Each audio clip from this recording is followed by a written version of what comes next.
This is Adam Graham from Pretty Much the Present, bringing you a week of old-time radio podcasts. These episodes were originally released back in 2011, and we're releasing them here pretty much as is, with only some extraneous bits such as the opening from all of the episodes after the first episode removed. Because these are old, it should be noted that any offers or promotions mentioned in the episode may not be valid unless they're currently mentioned on the Great Detectives website. Here now is a week of old-time radio detective podcast.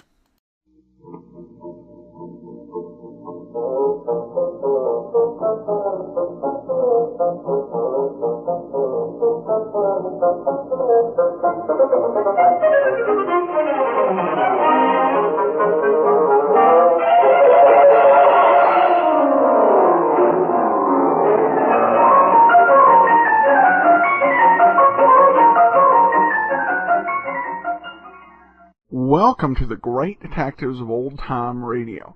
From Boise, Idaho, this is your host, Adam Graham. If you have a comment, email it to me, box13@greatdetectives.net. Give us a call, 208-991-4783. And become one of our friends on Facebook, facebook.com/Radio Detectives. Plus, if you've not filled out our listener survey, or you filled it out before this month, I encourage you to fill that out at survey.greatdetectives.net. Well, this episode of Barrie Craig Confidential Investigator is brought to you by the support of our great listeners. Thank you so much for your financial support.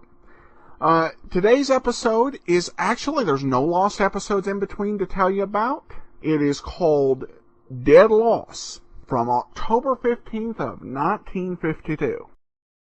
William Gargan stars as Barrie Craig, confidential investigator.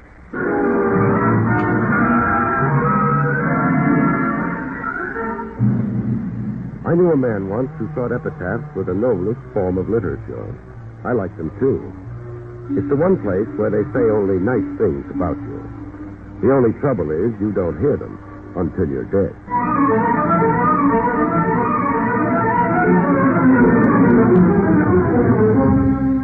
The National Broadcasting Company presents William Gargan in another transcribed drama of mystery and adventure with America's #1 detective, Barrie Craig, confidential investigator.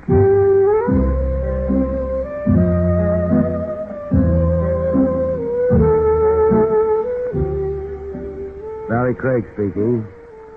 I'd spent most of the afternoon composing a snide letter in my mind to the management of the office building where I rent an office. Although I had no fundamental objections to a little dust here and there, I felt nevertheless that it ought to be disturbed from time to time. The old lady picked by the management to do the cleaning apparently had other ideas. They consisted mostly of rearranging the furniture in the office. This was a small laugh because the furniture consisted of one desk and 2 chairs. By the time I got the letter all finished, I was too tired to write it. I decided to let it go till the next morning. That way I'd be employed for another day. Hey, this was no hour to acquire a client. What did they think, anyway? That Barrie Craig didn't keep office hours like anyone else? If that's what they thought, they were right. Come in. Oh, good afternoon. Craig? That's right. My name is Jason Potter. How do you do? I'm disturbed about my wife. Well, that happens. Has she been making eyes at people, or what? Not at all. I almost wish she had.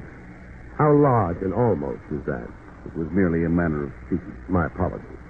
What disturbs me is her sudden interest in literature. You don't approve of literature? It's not that. You see, Mr. Craig, my wife has been going about pricing epitaphs. You're telling me this why? You want me to interest your wife in a short story, maybe? Or a rhymed couplet instead of epitaphs? I want you to make sure that she has no immediate use for any epitaphs she may be smitten by. She's epitaph happy? Or just unhappy about you? That is hardly your concern. So far, none of this is my concern. Perhaps I can change your mind. So? Well, nice white envelope. Look inside, will you? Okay. Well, $500. You really don't care for epitaphs, do you? Not my own. Not for some time yet. How long do I have to keep you alive in order to earn this? Until I get my divorce. I don't handle divorce cases. It won't be necessary for you to. I have all the required evidence. I merely want you to see to it that I'm divorced by a judge, not by a bullet.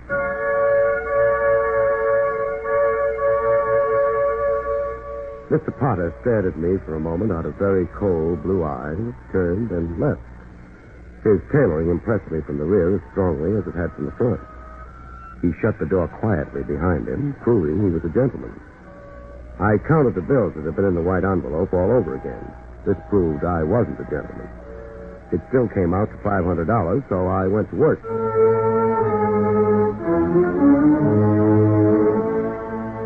I picked up the Potters at their townhouse. Of course, I didn't know if they had a country house, but they certainly had a townhouse. All they needed was Grant to make it a dead ringer for Grant's tomb. They went downtown, and I followed them.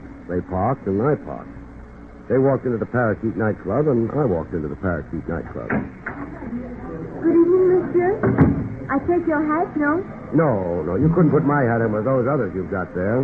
Why not, monsieur? They'd probably walk out and protest. Monsieur's a wish, no? Monsieur is no wit at all. Not only that, but he remembers you from Brooklyn. Oh, monsieur makes the best. Barrie Craig. Hi, Marge. Not Marge, Mr. Craig. I'm Cece. The management decided they needed a French hat check girl. I guess they kind of figured it was sexier or something. I'm sure the hat's appreciated. So I'm Cece. You make a very nice Cece. That couple that just walked in, the Potters, do you know anything about them? Oh, no, not a thing, Mr. Craig. Of course, Mrs. Potter's name used to be Gloria Blair. Her father used to be a millionaire, only recently he wasn't a millionaire anymore. She's 27 years old. Her hair used to be 3 shades lighter, and she's got a small mole under her left shoulder blade. She hates pajamas. Gosh, I wish I could help you out. But you don't know a thing about her. That's right, Mr. Craig. What was she doing before she married Potter? For fun or to eat? To eat. She didn't eat much. Oh. But for a while she tried to make a buck as a singer. Here. Potter struck me as being a very cautious cookie. How did she manage to land him? It's a laugh. Fifi, I'd like to laugh, too. Oh. Well, I think they incorporated her. They incorporate? Fifi, how would you like to be strangled? Gosh, I don't know. I guess the fellas I've been out with were too bashful to try. Who incorporated Gloria Potter? Mr. Jones, mostly. You see, Mr. Potter was always scared some girl would marry him for his money. He was silly. What else does a girl get married for? Well, I'll check, and if I find out, I'll let you know. But seeing Mr. Potter was so prejudiced, this Mr. Jones gave Gloria a lot of money so she could pretend she was still rich. And she did, and Mr. Potter married her, and it was very romantic. Yeah, I can see that. Where could I find this Mr. Jones if I wanted to? You want him to incorporate you, too? No, I'm not planning on getting married. Well, Mr. Jones, his first name is Oswald, but he doesn't like people to know that. He's got a very beautiful apartment over at the Barham Towers. It's kind of a hunting lodge. It's on the 11th floor. A hunting lodge on the 11th floor? What does he hunt? Well, never mind. I'd better get back to work. So long, Fifi. Gosh, I wish there was something I could have told you about Gloria Potter. It had been an interesting interlude along the sidelines, but it was time for me to get back into the main arena. The Parakeet was a very handsome and expensive nightclub, filled with handsome and expensive people. I waved off a head waiter and stabbed myself a table a couple of feet from the one occupied by the Potters. I had my first chance to take a good look at Mrs. Potter. I took a very good look. Mrs. Potter was worth it. At which point, somebody may have noticed my staring and decided to make it hard. They put the lights out. I made a dash for Potter's table, and Potter. I got a hold of him. He objected, but I didn't treat him gently. Maybe the shot hadn't been fired at Potter. It would have been a coincidence. I felt just as happy I hadn't tried to prove it. The lights went on after a while. How do you do, Mrs. Potter? Who are you? What have you done to my husband? My name is Barrie Craig, and I think I've knocked him out. What on earth? I had to get him out of that chair. Barrie! Mrs. Potter, who do you think those shots were fired at? About this time, we got lots of company. Head waiters, managers, newspaper columnists, and stuff. We should have got the police, too, but the kind of people who go to nightclubs like the Parakeet can afford not to be public. The police were kept out. Potter began to revive after a while, and the incident could be considered closed. But before it was quite closed, Mrs. Potter and I had a snatch of dialogue. You must have been expecting an attempt on my husband's life. I had it in mind. Are you going to talk to the police? I've got no objections to talking to the police. As a matter of fact, some of my best friends are policemen. I wish you wouldn't. I don't suppose there'd be any use. No, but people try, though. Mr. Craig, what are you doing later tonight? I might try sleeping. Before you do that, and before you talk to the police, please come to my house. Any particular reason? My husband doesn't understand me. That isn't a very particular reason, is it? What he doesn't understand has nothing to do with romance, Mr. Craig. Oh, then it's a switch. What does it have to do with? Murder. At which point, Mr. Potter regained what was consciousness for him, and they left. I tried to leave right after them, but ran into a little trouble. The shooting had leaked somehow, and a few cops dropped in. They were too late for the Potters, but they were in time to hold me up. Not very long, but sometimes a half hour can be much too long. I was a little worried by the time I got to the Potters' front door. I didn't want Gloria to think that I turned her invitation down. Not so much because I was afraid of hurting her feelings, but because I had a notion that things were happening too fast. I was right. It was a solid door. It had been built well. Nothing happened except I got a bruised shoulder out of the effort. Who? Barrie Craig, Mrs. Potter. Excuse me. You came. I came, only I think I was a little late, wasn't I? Those shots. They came from my husband's study. Let's go ask your husband what he thought of them. All right. Anyone else in the house except your husband and you? Not so far as I know. The servants are away. That makes it convenient. Makes what convenient? Cuts the list of suspects down. Suspects? Yeah, in case those shots were aimed any better than the ones back at the club. That's the door. Your husband's room? Yes. I used a handkerchief on the doorknob.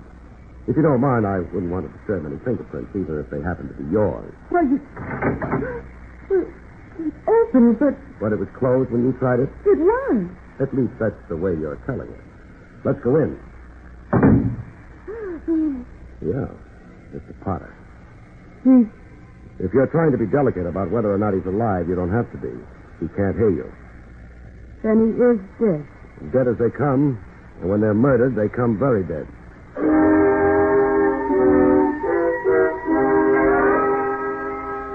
Gloria Potter went to her room in order to grieve, exult. I didn't bother speculating. I phoned the police and waited until they came. Barrie? Yes, Lieutenant Rogers? Stop being so formal. I got the report of the business back at the Parakeet Club. I imagined you would. You were there, too, Barrie. Uh-huh. And then you show up here. It looks suspicious as anything. Now, don't kid me just because I went to college, Barrie. It wasn't my fault. I was an underprivileged child. My parents had money. We won't hold it against you. Maybe even as the years go by, you'll be able to overcome your handicap. I'd try. Barrie, why were you here? Mrs. Potter asked me to stop in. That's what you said the first time I asked you. It must be a coincidence. The captain won't like it. Why not? This month he doesn't believe in coincidences. I think it has something to do with the stars. Barrie, you had a date here to do what? Mrs. Potter asked me to stop in. She said she wanted to explain something to me about how her husband didn't understand her. That's not going to sound so good in a murder trial. Doesn't sound so good even here. Have you talked to her? The doctor tells me she's suffering from shock. Translated, it means she doesn't want to answer any questions just now. I wonder why. Maybe she doesn't know the answer. Are you going to book her, Tran? I don't know. 9 times out of 10, I would. What makes this the 10th time? I'm not sure. Not enough facts, for one thing. For another, nobody's mentioned a motive to me yet. You got a motive handy? I looked hastily through my pockets but couldn't find a motive. Lieutenant Rogers watched me with a highly unimpressed eye. I shrugged my shoulders and asked the lieutenant if I could leave. He wasn't happy about it, but I left anyway. Sure, I might have supplied him with some information about a motive, but it wasn't entirely my own secret. I thought maybe I ought to get Mr. Jones' permission, Mr. Oswald Jones.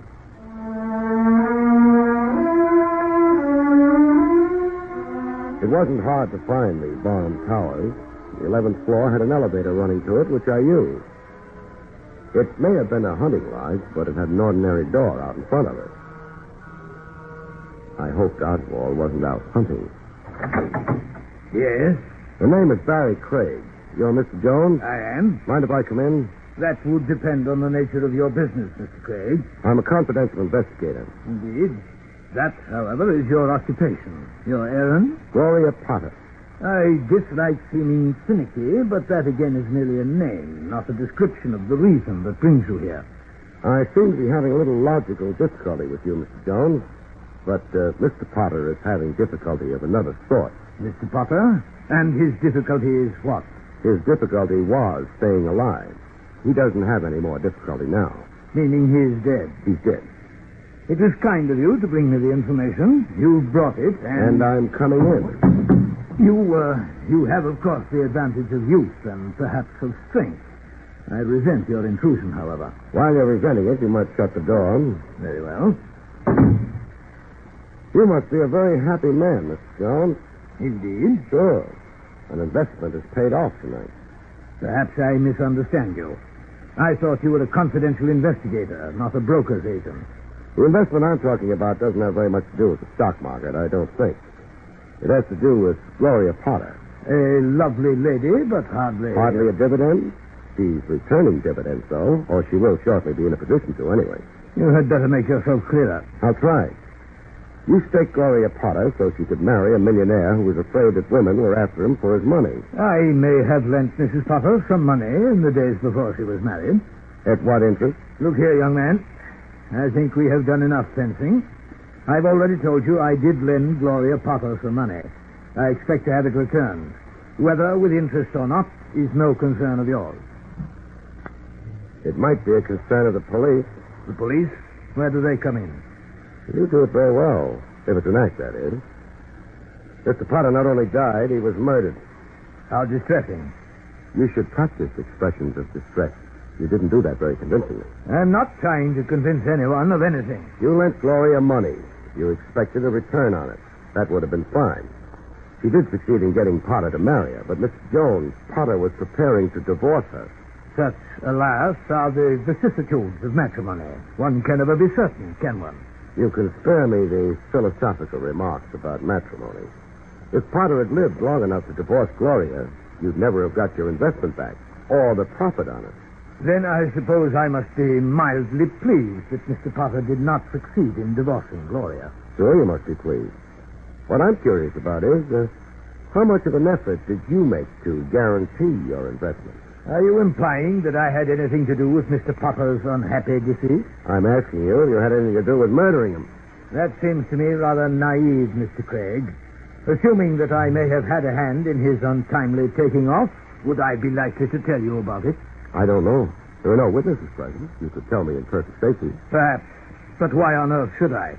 It might satisfy your ego. Mr. Craig, I am no longer a young man. I was never a handsome one. I perforce learned a great many years ago to abjure ego satisfaction, at least of the more obvious sort. I think the hour is late. I think your visit here an impertinence. Good night. Okay. Good night. Mr. Craig, that is not the direction of the front door. I know it isn't. Hey, let go of me, you... Sure, but join us, won't you? I'm sorry, Mr. Jones. It doesn't matter, Baker. How do you do, Baker? Are you having fun listening in? Mr. Jones. Mr. Craig, this is my home. If I choose to have Baker stand by in case I should need protection against intruders like you... I just wanted to find out exactly what Mr. Baker's job was. You found out. And now... And now I leave. Mr. Jones. Yes? Has Baker got a license for that gun he's carrying?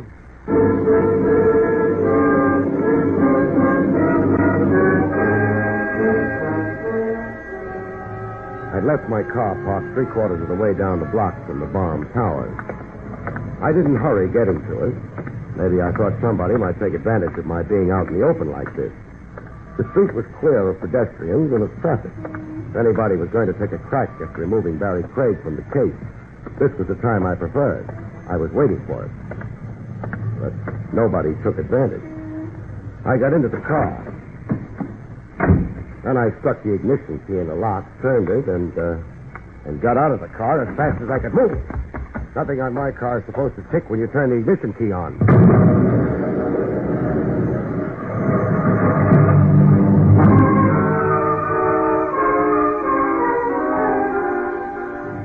It was pretty obvious the engine would need an overhaul. I didn't stay around to admire the wreckage.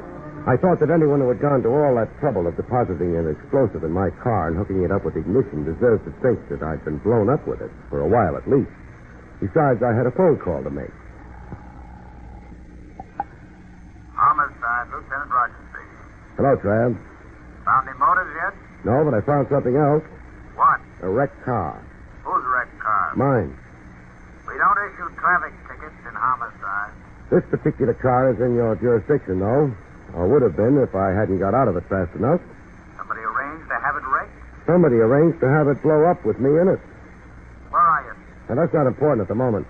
Trav, you got a handful of uniformed men hanging around the late Mr. Potter's residence? Sure. Take them away. Are you losing your mind? No, I'm trying to find the killer.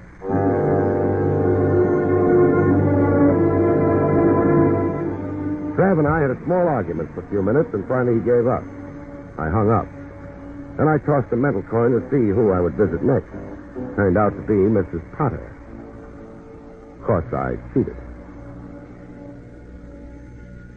I wondered how surprised Gloria Potter would be to see me.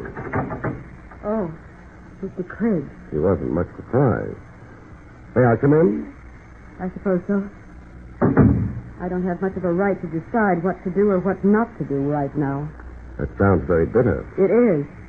The cops have been getting in your hair? That's their job, I suppose. Well, they're not working at it anymore. What do you mean? No more cops around the house. You're joking. No? You've got a window. Take a look. I shall. But you're right. Is that why you came? Because you knew the police had gone? Could be. Then you're another... Then I'm another what? Nothing. If it is something, you'll tell me yourself in due time. I can make a guess. If the guess happens to be right, then I understand a lot of things I didn't before. I'm not really interested. You should be, for two reasons. One, the murder of your husband. Two, the attempted murder of me. Someone who tried to murder you? Uh-huh. Why? Maybe because I was crowding someone. Someone who'd already disposed of your husband. Need you bring that up? Sure. Your husband hired me. He was afraid he wasn't going to live long enough to divorce you. He didn't. Now, you might try telling me the truth. About what? For example, what do you hear from Mr. Jones? Mr. Jones? Mr. Oswald Jones. The gentleman who bought you the platinum-tooth trap for Jason Potter.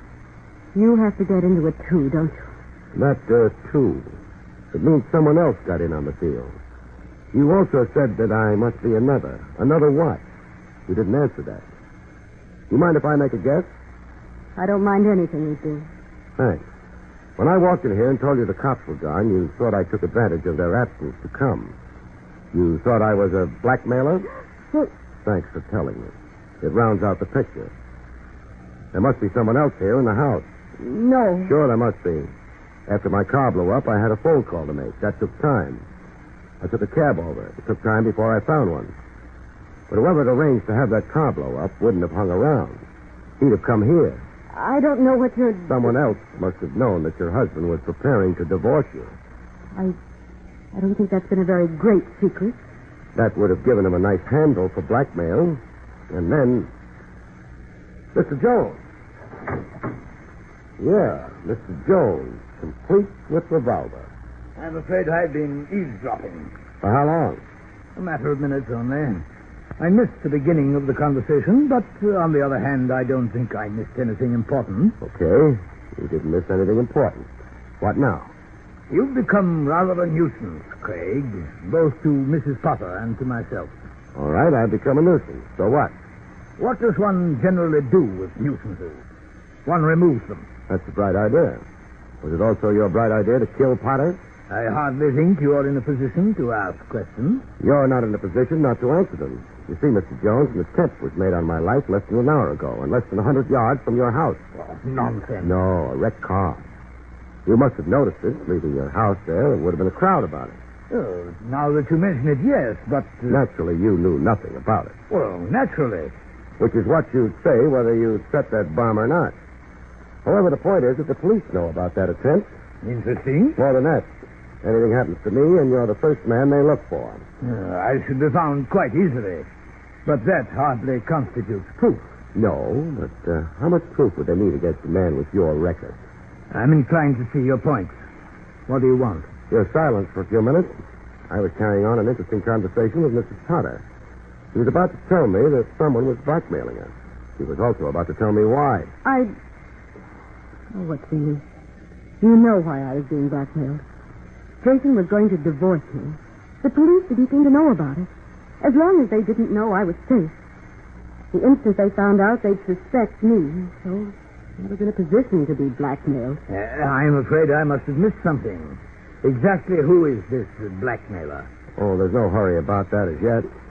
Jones, in the event that Potter had divorced his wife, where would you have been? In a most despondent frame of mind and in financially straitened circumstances. You must know that, however. Sure, I know it.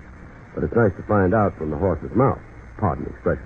Not at all. The next time I see a horse, I'll apologize to him, too. Okay, it's all set up. We know the background, the reasons. All we need is the name. Which one shall it be, Mr. Jones? Your name? I did not murder Mr. Potter. How about you, Mrs. Potter? I couldn't have killed him. Sure you could have.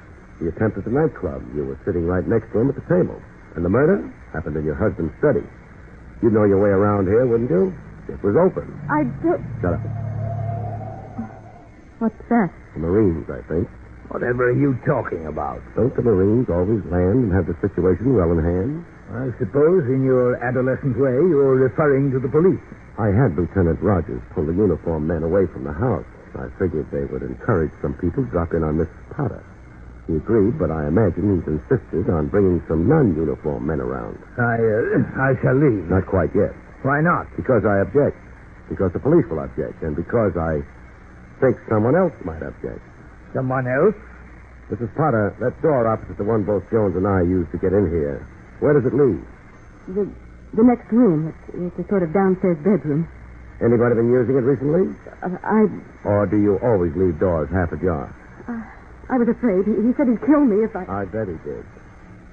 Come on in, Baker. Drop your gun, Mr. Jones. Baker? I said drop it. Very well. That's good. But, good heavens, why, Baker? Why? Because Baker, being your man, would know about your deal with Mrs. Potter. He'd know about the impending divorce. It put him in a nice position. He killed Potter and prepared to live off the inheritance for the rest of his life.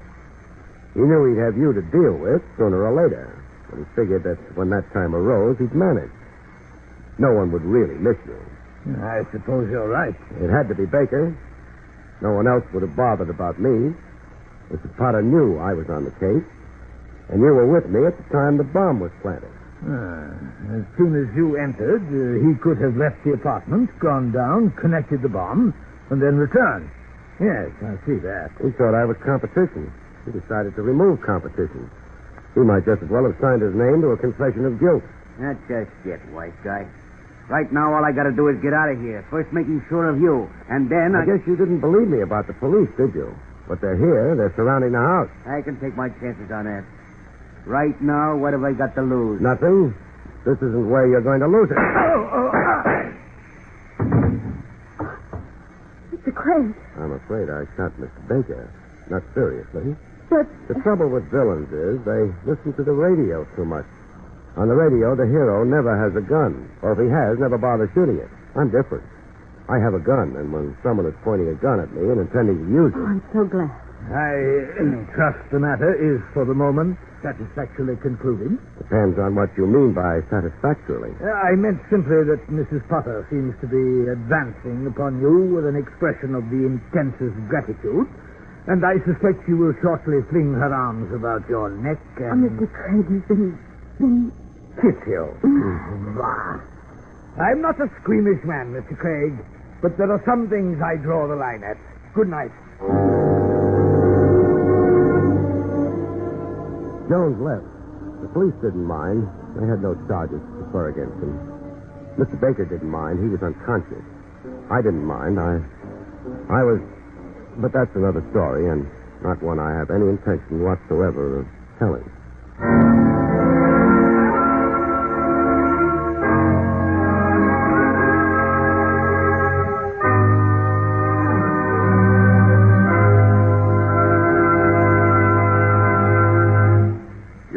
listening to William Gargan in another exciting transcribed mystery drama from the adventures of Barrie Craig, confidential investigator.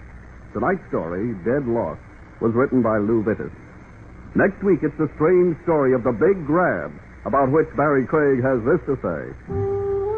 Next week, 4 crooks and a discarded wife gang up on a fight camp in a plot to steal its purse, only to find the camp has a secret weapon handy, the Triple Cross. Good night, folks. See you next week.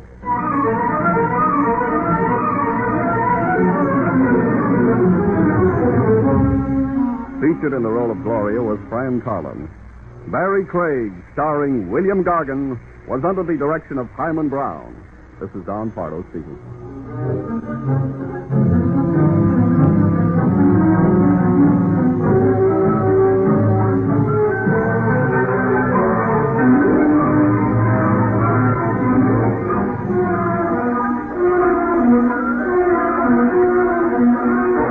This is NBC, the National Broadcasting Company.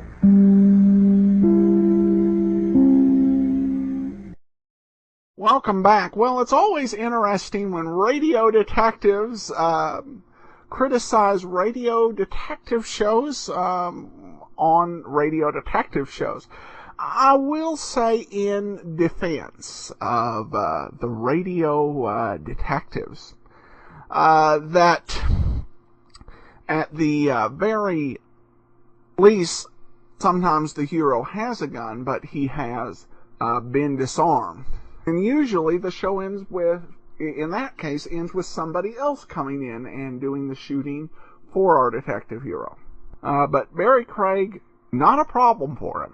Well, that'll do it for this week's show. This is the last Barrie Craig in circulation from 1952. So those 1952 episodes went kind of fast. We'll have some more lost episodes to tell you about. A reminder that we do the Old Time Dragnet podcast, radiodragnet.com. Also, the Old Time Radio Superman show is available for your listening pleasure at laserandsword.com. Well, this episode of The Great Detectives of Old Time Radio is brought to you by the great financial support of our listeners. Thank you so much for your support. Well, this particular episode of Rogues Gallery is entirely outside the canon of what we've heard so far. This has no relation to Fitch's Shampoo, Dick Powell, or the original run of the series. And it's the only week in the 23-week period that began 5 weeks ago that our program didn't originate with NBC. In the early 50s, ABC was trying to gain traction as a network. And one thing they tried to do is, rather than coming up with original new concepts for a radio series, they decided to do new versions of previously canceled shows.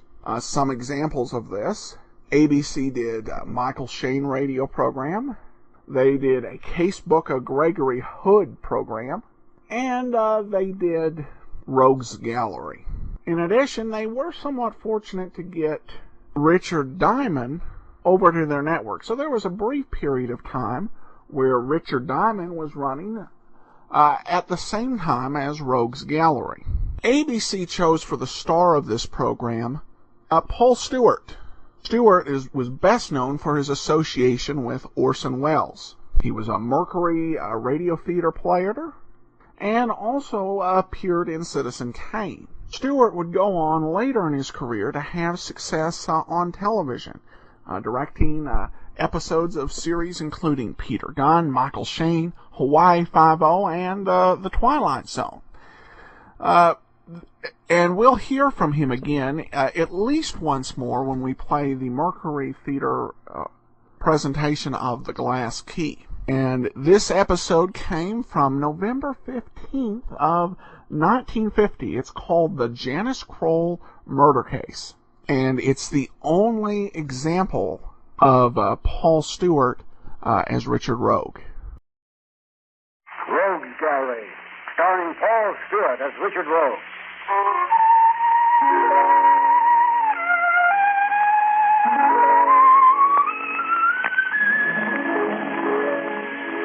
people collect old violins. Some people collect rare china. Some people collect old coins. But I collect murderers.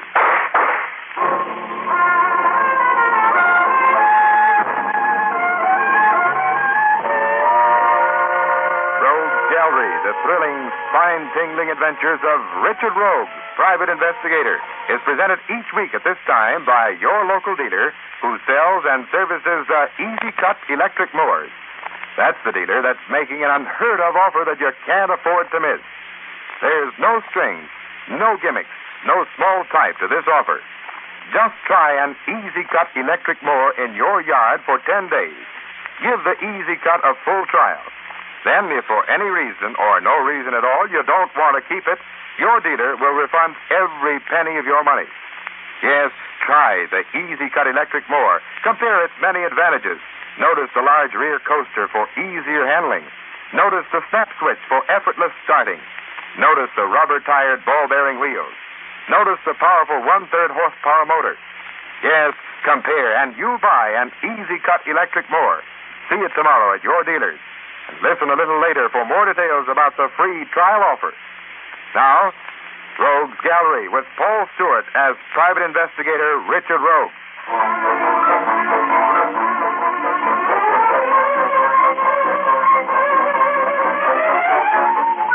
As far as I'm concerned, all roads lead to Chicago. You see, I was born here down on the south side, and I know every spot on the Gold Coast.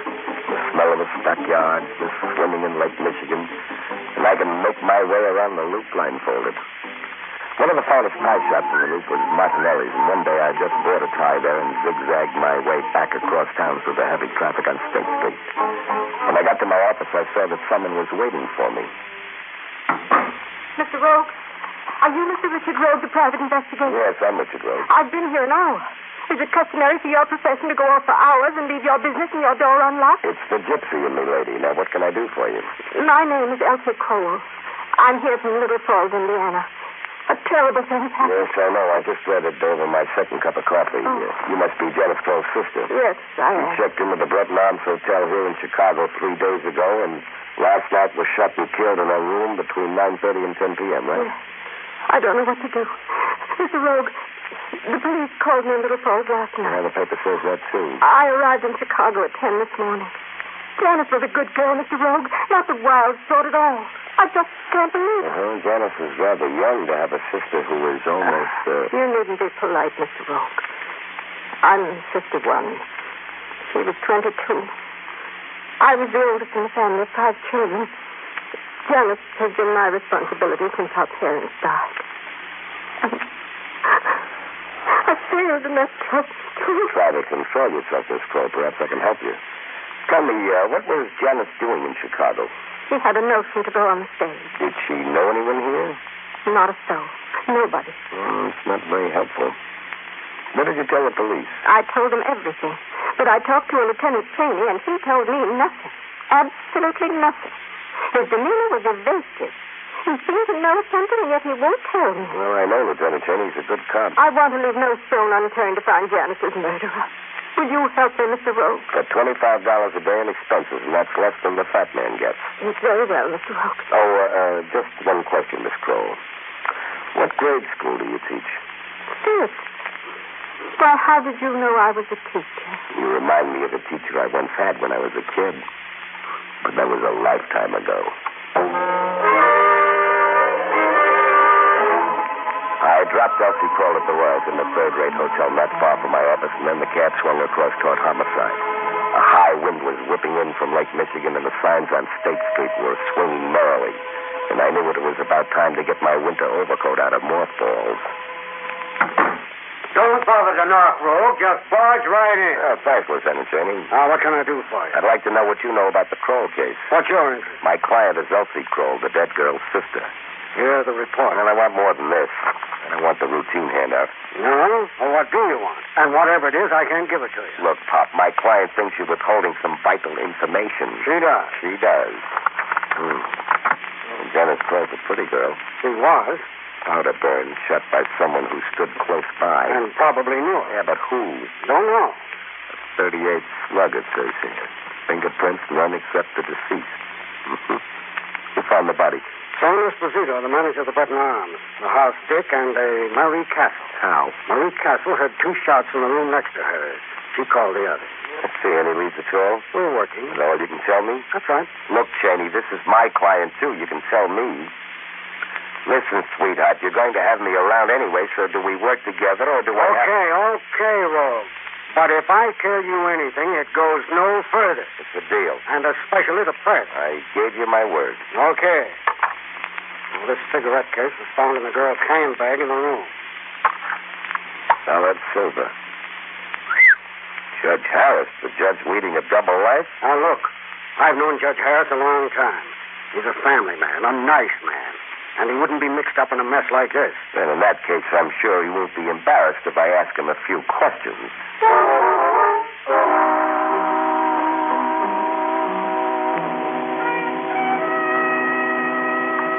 My friend, Lieutenant Caney, phoned you were coming. Is it to help or hinder? Well, to help, Judge Harris. Judge, you don't mind if I ask a few questions? It's what you're here for, isn't it? Did you know Janice Kroll? No, I never met her. And you weren't at the Bretton Arms Hotel with Kroll last night? I was not. But your cigarette case was? Well, that's the incredible part of this whole business. Where, how, or why it got into that room is beyond me. Lieutenant Caney thinks someone's trying to frame me. When was the last time you remember seeing your cigarette case? Yesterday, just before lunch. And you wouldn't mind telling me where you were last evening, between 9:30 and 10? Certainly not. But first, look at this telegram. It's from Jimmy Martin. The ward leader? Yes. Dear Judge, since Martha and the boys are away, how about some chess tonight? Make it about 9:30 at my apartment if you can. Signed, Jim. I walked over to his apartment about 9:30. He wasn't there, so I came home. Of course, Jimmy Martin can substantiate this telegram. No. Jimmy denies sending it. Did Jenny trace it? Yes, it was phoned in from a pay station. That's all I can tell you. Judge Harris, are you sure you're telling me the whole truth? I beg your pardon, Mr. Look, Judge, the chips are down. You're not the judge in this case. If it comes to trial, you're liable to be a defendant. I suggest you take me into your confidence. I intend to do just that if you'll be patient. Better. A week ago, Jimmy Martin came to me and asked me to declare a mistrial in the Tremont case. Oh? I was shocked. We've been friends for years. Jimmy Martin has always been an honest, forthright politician. And, frankly, I'm indebted to him for this judgeship. Tremont, Tracy Tremont. Wasn't he the gambler who shot that coffee merchant? Yes. Well, what was Martin's interest in Tremont? I have no idea. I naturally refused to discuss the case. Well, he left in anger, but he did call me an hour later and apologized. As a matter of fact, he came into my office yesterday. That is very interesting. Why is that? Why is a crooked letter, Judge, and sometimes you have to wait a while until it straightens itself out. Good night, Your Honor. I went over to see Jimmy Martin's club. I was greeted by an assorted group of ward heels. They pointed out the sanctum sanctorum, and sitting behind a huge desk was a long cigar, a short, fat face, and a bald head. Yes? Mr. Martin, I'm Richard Rouge. Private detective, aren't you? That's right. I'd like to ask you a few questions about a case I'm working on. Why should I answer your questions, Mr. Rouge? Well, you may need my vote someday, Jimmy. My elections aren't that close. I guess not. When was the last time you saw Tracy Tremont? Never heard of him. Who is he? Just a gambler who's 60 days away from the chair. Good afternoon, Mr. Rouge. It would be helpful if you could furnish me the names of the people who spent last evening with you. Yes, sir. Send Joe in here, will you, please? Yes, sir. One of the boys will escort you out, Mr. Rouge. Never mind the manners, chum. I can make it without a guide.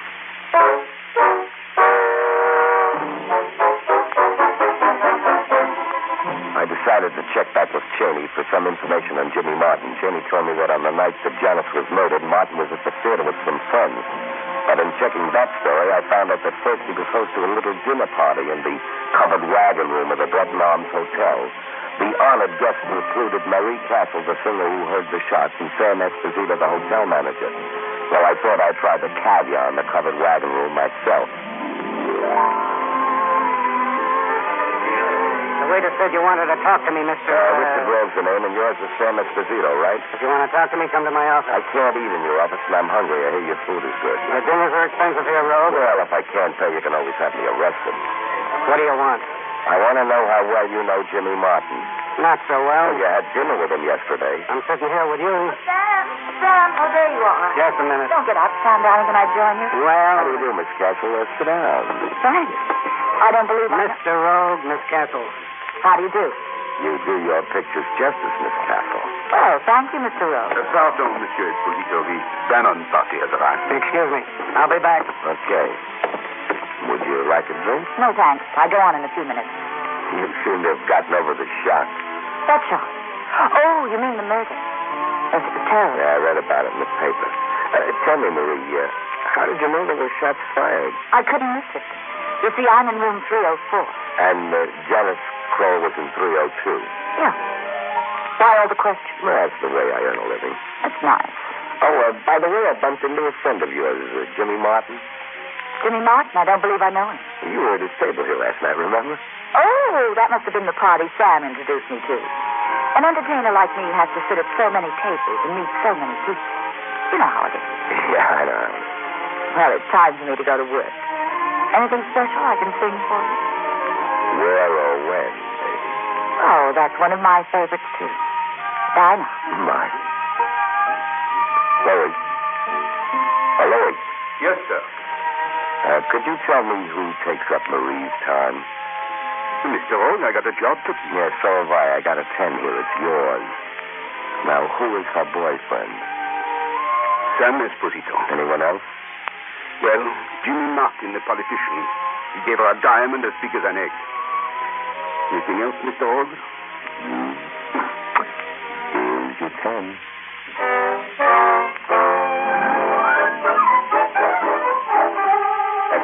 Lovely blonde was a liar, simple and pure, and a two-timer to boot. Why did she deny knowing Martin, and what was Sam's pitch in this? It was getting complicated, and I needed to think it through. I left the covered wagon and wandered over to my favorite hangout, Jaime's, on the Gold Coast. Jaime was a lazy musician who didn't like to play in bands. He only liked to play when he was in the mood. Chicago folklore had it that one time, Bix Beiderbecke picked up his horn and Jaime his licorice stick, and they played for 17 solid hours.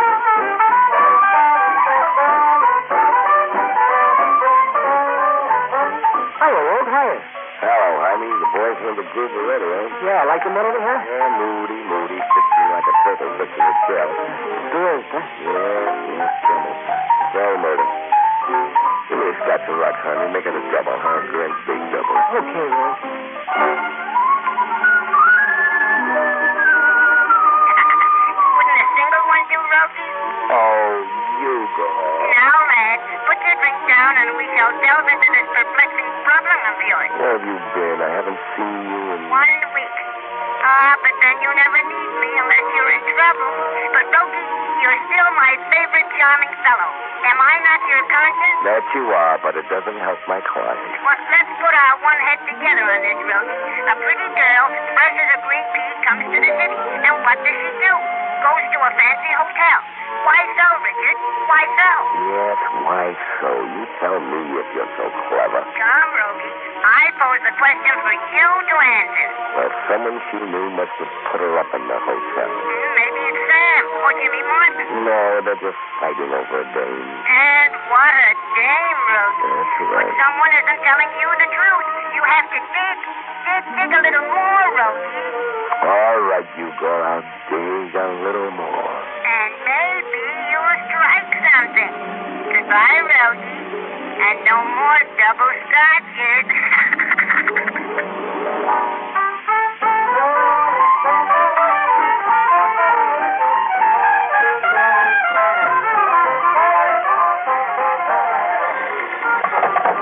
Hello, this is Hyman. Yeah, Rogue's here. He's leaving over a drink. Wait a minute. Hey, Rogue. What is it? Telephone. You grab it? Hey, be careful. Rogue speaking. This is Lieutenant Janice. Come down to the morgue right away. Who's in the morgue? Your client. Elsie Kroll? Right, Elsie Kroll. She was just released out of Lake Michigan.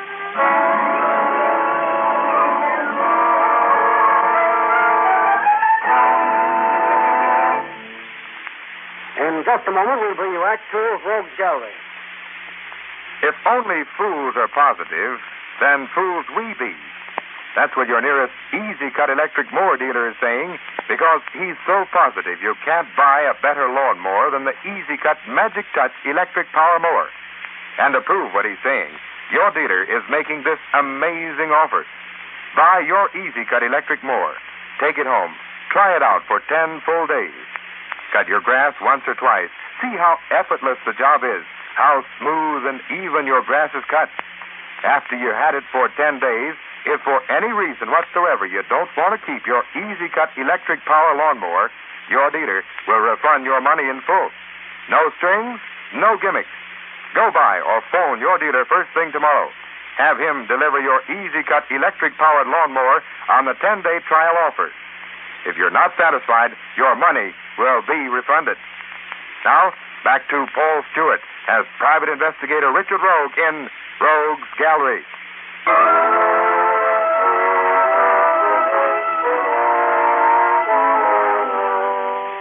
On the way down to the morgue, I couldn't for the life of me figure out why someone would want to kill Elsie Kroll. In a few minutes, I was standing before a table in the morgue, and there she lay. Didn't look like a school teacher anymore, just a nice old lady, Rogue. She wasn't old, Cheney. She's just the kind that's born old. Let's get out of here. Any idea who pushed her into the lake? You're the detective, Richard. I'm only a bull in harness. I only helped put away Capone, Moriarty, Stern, that's all. During the day, I work on... What are you so touchy about? What's the ME's report? The bruises on the head killed her. No water in the lungs. She didn't die by drowning. Let's go up to the Royalton where Elsie Kroll stayed and pop a few questions.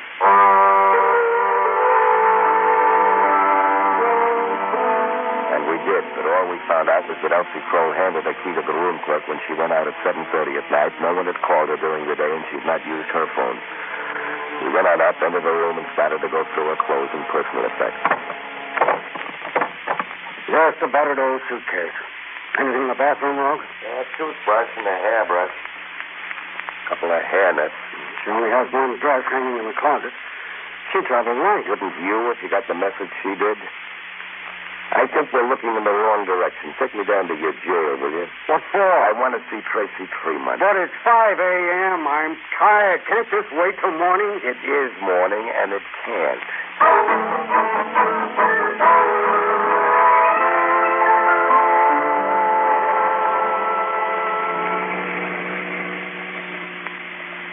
But, Rogue, I tell you I questioned Tremont for hours. I got nothing. A blank. There's a loose key around somewhere that fits this lock, and I think it's Tremont. No, impossible.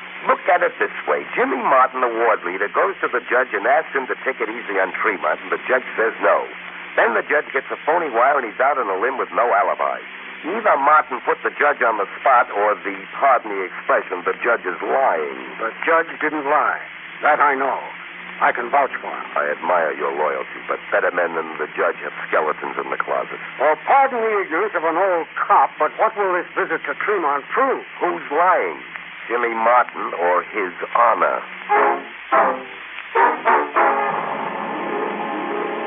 Tremont was a fine citizen of our town who picked up an easy peso with a set of marked cards, loaded dice, and the old badger game. And his victims were always afraid to do anything about it. That is, until he met that coffee merchant. He caught Tremont's hand, and Tremont shot him. The gray dawn was just coming in over the jail as we walked in and started to wake him. Rise and shine, Tremont. Come on. What? Who are your eyes, Tremont? It's daylight. Get your hands off me. Who are you? Richard Rogue. I want to ask you some questions. What questions? What's with you and Jimmy Martin? Who's he? What have you got on him? I don't know what you're talking about. Why did he go to Judge Harris and try to spring you? I didn't know he did. How nice of him. How's your pal Sam Esposito? Never heard of him. Well, does Marie Castle mean anything to you? Can't we play another game? I got a deck of cards. No, that's such him. Then go away. Let me get my beauty mat. For a guy who's going to sizzle in the chair, your flip is a salmon. Want a bit? Pack him on ice, Janie. I've had enough. Okay. Where are you going, Rogue? I'm going out to find you a playmate. And then I'm going to be a witness at your clam fry. Still want a bit? We drove back toward the Loop and Cheney squad car, stopped for breakfast, and I went through a whole pack of cigarettes. I should have been sleepy, but I was too hopped up to shove off to bed. I wanted to see the murder room of Janice Kroll and her personal effects, so Cheney wrote a little note, and I had him drop me at the Breton Arms Hotel. Third floor, please. Hey, Rogue. Rogue, wait a minute. Well, hello, Sam. How's the hotel business? What are you doing here so early? Shall I say it out loud? No, I'll wait till you get off. Third floor.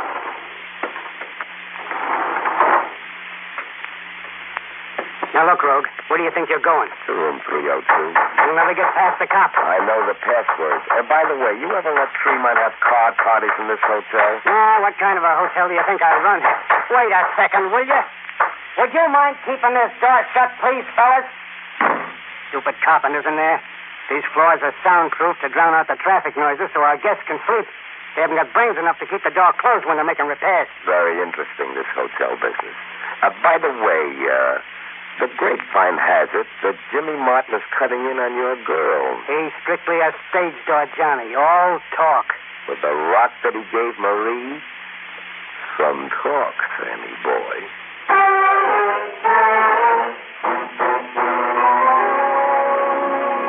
I left Sam standing there simmering to a slow boil and went into Janice's room. I found the usual knickknacks, clothing, a dozen assorted bottles of skin lotion in her handbag. Her handbag had $20 and some change. Now, why should a doll with $20 to her name register in a hotel where the cheapest room is $10 a day? Which one of the characters in the Chicago merry-go-round knew the Kroll sisters, and who set up Janice in this lush plush? The room was too quiet and depressing for mental work, so I hopped the cab and went back over to Jaime's on the Gold Coast. Pour yourself some coffee, huh, Rogue? Yeah, thanks. Well, come you're still up, Jaime. It's 9 o'clock in the morning. Yeah, double insomnia. What's with you, huh? Yeah, still chasing shadows, the Kroll murder. Parlayed into 2 now. Somebody knocked off my client last night. Yeah, that's why you rushed out so fast this morning? Yeah, let's see. There's something about that hotel. I went into the Breton Arms, walked toward room 302, heard the carpenters working, making a lot of noise. What's with them carpenters, huh? Rogue, a fine friend you turned out to be. You went back on your deal with me, and I'll have your head for it. Easy with that newspaper. This coffee's hot, and what's the matter? Why did you tip off the papers, Rogue? What papers? What are you talking about? Oh, I should have had my head examined before I trusted you. A day or 2 more, and I'd have had this case on ice. Let me see that paper. 3-month case stalled. Judge Harris implicated in Kroll murders. But I didn't... Rogue, turn in your license. You're through. We're both through. But, Cheney, I didn't give out this story. No? No. Then who did? Answer me. Who did? Who did? Wait. I've got it. The carpenters. Soundproof room. Cheney. What are you talking I'll tell you in the car. Let's go.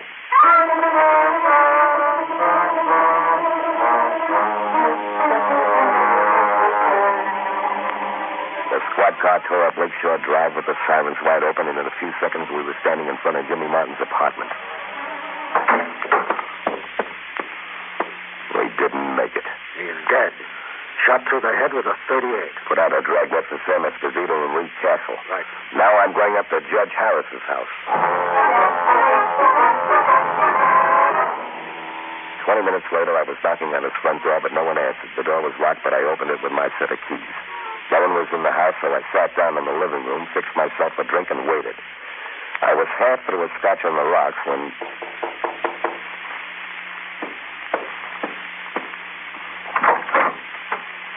Hello, Marie. Rogue.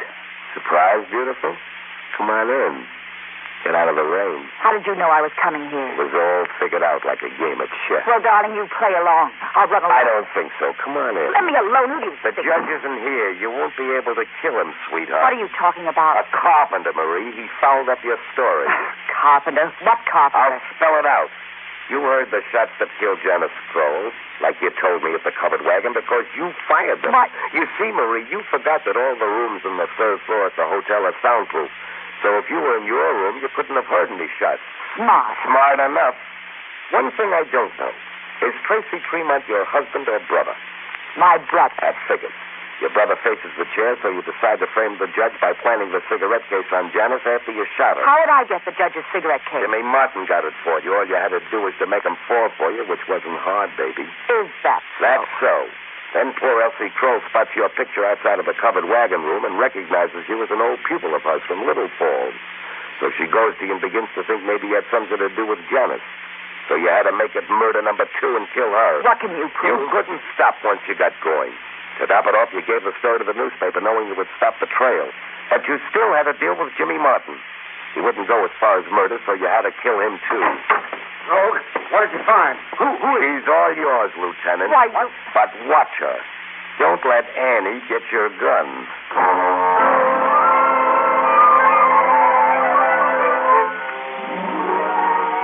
Well, that about wound it up. Cheney gave her the escort treatment down to headquarters and got me on the way at my house. The noonday sun was hanging over Chicago and made my sleepy eyes sting. And as I stumbled up the stairs to my apartment...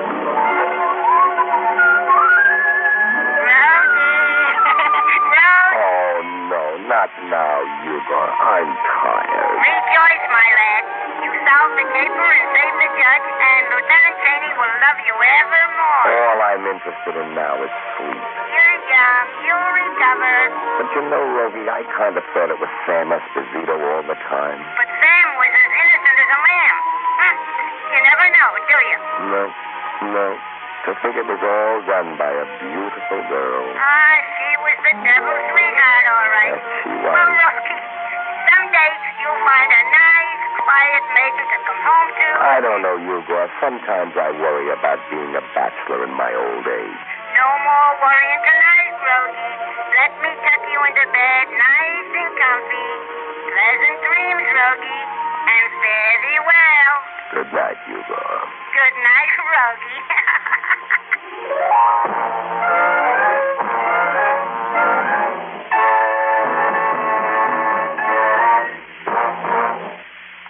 Richard Rogue will return in just a minute. But first, an important announcement. You can't lose on the offer now being made by your Easy Cut electric lawnmower dealer.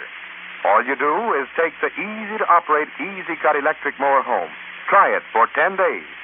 You find Easy Cut will work wonders on any type yard, fine grass or weeds, cuts any height or low as you want. It's really a fine mower, and most any member of your family will be able to operate it. After you try the Easy Cut electric mower for 10 full days, give it a good workout. If for any reason you don't want to keep it, return to your dealer, and he'll refund your full purchase price without any questions asked. You couldn't ask for any better deal, and now's the time to take advantage of it. See your Easy Cut dealer right away before your grass becomes too big of a problem. Remember, the solution to easier, faster grass cutting is an Easy Cut electric-powered mower. Now, to remind you to listen next week at the same time for Rogue's Gallery, presented by your Easy Cut electric mower dealer, is Richard Rogue.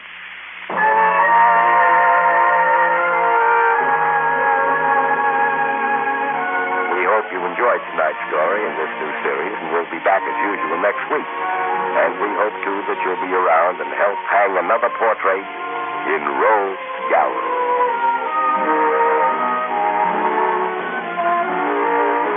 This program was transcribed and has come to you from New York. This is ABC, the American Broadcasting Company. Welcome back. Well, this is different, but not in a bad way. I actually like the series. Paul Stewart does a great hard-boiled eye presentation. A lot of differences. The big one is the settings and the supporting characters. You have a new police commissioner, and the setting is in Chicago, whereas Rogue's Gallery really had more of a Los Angeles feel to it. But they did a good job, I think, with the setting and the music, and kind of a different portrayal of Igor, rather than him having to be knocked on the head to get to hear Igor. I'd actually like to hear more of this, but this is the only episode that's in circulation, unfortunately. And one thing to note here is, according to the Digital Deli's estimation, Paul Stewart made more appearances as Richard Rogue than anyone else. Dick Powell made a total of 67 Rogue's Gallery episodes. Paul Stewart made 72, and of course Barrie Sullivan just made the 14 from 1947. But this was a fun series, and I hope there are more that emerge. It's kind of hard with ABC shows. And by the way, there was a reference to another ABC show when he mentioned that he did not charge as much as The Fat Man, which was one of perhaps ABC's biggest and longest running detective programs from 1946 to 51. And we will be doing The Fat Man later on this season. But that will bring down the curtain on Rogue's Gallery. Join us next week for our new Tuesday show, Candy Matson. I should note that this week is the first time we've had 4 of our 5 programs set in the 1950s. But next week we're going definitively back to the 40s for Candy Matson. In the meantime, if you have a comment, email it to me, box13@greatdetectives.net. I want to say a special thank you to everybody who became one of our friends on Facebook. We crossed the 1,000 mark just one day shy of the show's 2nd anniversary of our first regular podcast. So thanks so much. I appreciate everybody and appreciate our listeners' fantastic support. And, of course, today's episode of Let George Do It is brought to you by our listeners' financial support. Thank you so much. Today's episode is called 11 O'Clock. Personal notice, Danger's my stock and trade. If the job's too tough for you to handle, you got a job for me, George Valentine. Write full details.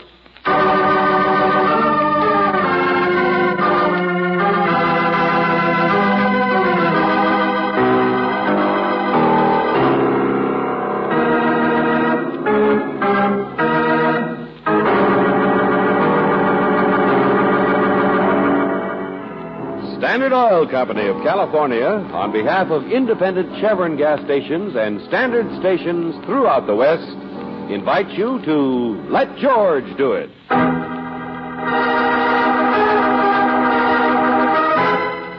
11 o'clock, another adventure of George Valentine.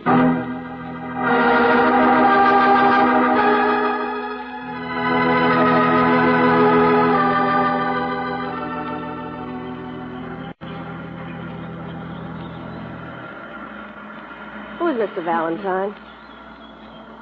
Estella, who's Mr. Valentine? Hey, book of the month, unglue yourself. I said, who's Mr. How should I know he's a man? Just like that she says it. Oh, don't talk like a girl's college, Maggie. This is your alma mater, dear, not mine. I don't know how you stand it. Oh, I don't mean it hasn't been nice for summer session, but for an aging school teacher like me... I know. Give you a handy football team every time. You're like all the rest of the man-happies around this place. I just wondered why I was coming here, that's all.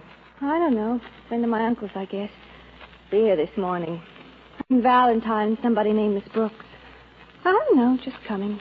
I thought you had a class this morning. Educational Psych 110. Oh, I don't know how you stand all that garbage. Leave your mind alone, I say. Your mind's for wearing hats on, not hocus pocus, and Psychology 110. Hey, that's Ferris, though, isn't it? Yeah, the teeth.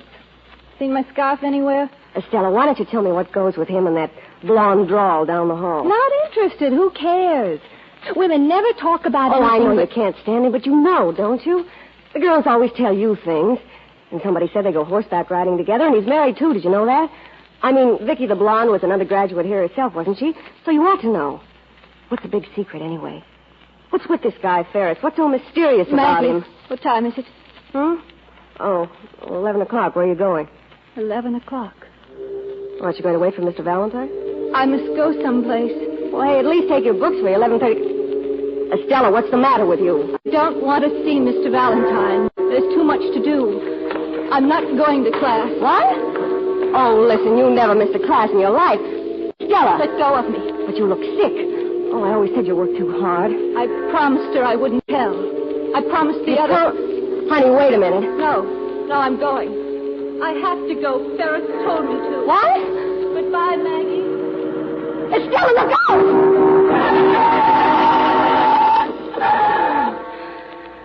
Oh, that girl's not going to live very long.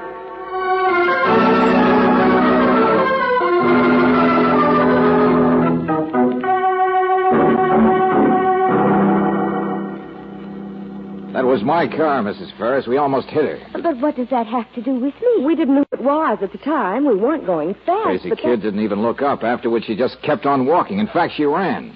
I yelled at her, but she wouldn't stop. Oh, well, that's Estelle. Estelle? Estella. Blair's her last name. Oh, yes. And somebody wrote to you about her, Mr. Valentine? Her uncle, Mrs. Ferris. I explained that to you. I wanted to see your husband, the professor, about it, but you... Oh, well, he's in class. Good heavens, there are so many in summer session. Some of his classes are 70 and 80 regular tent shows.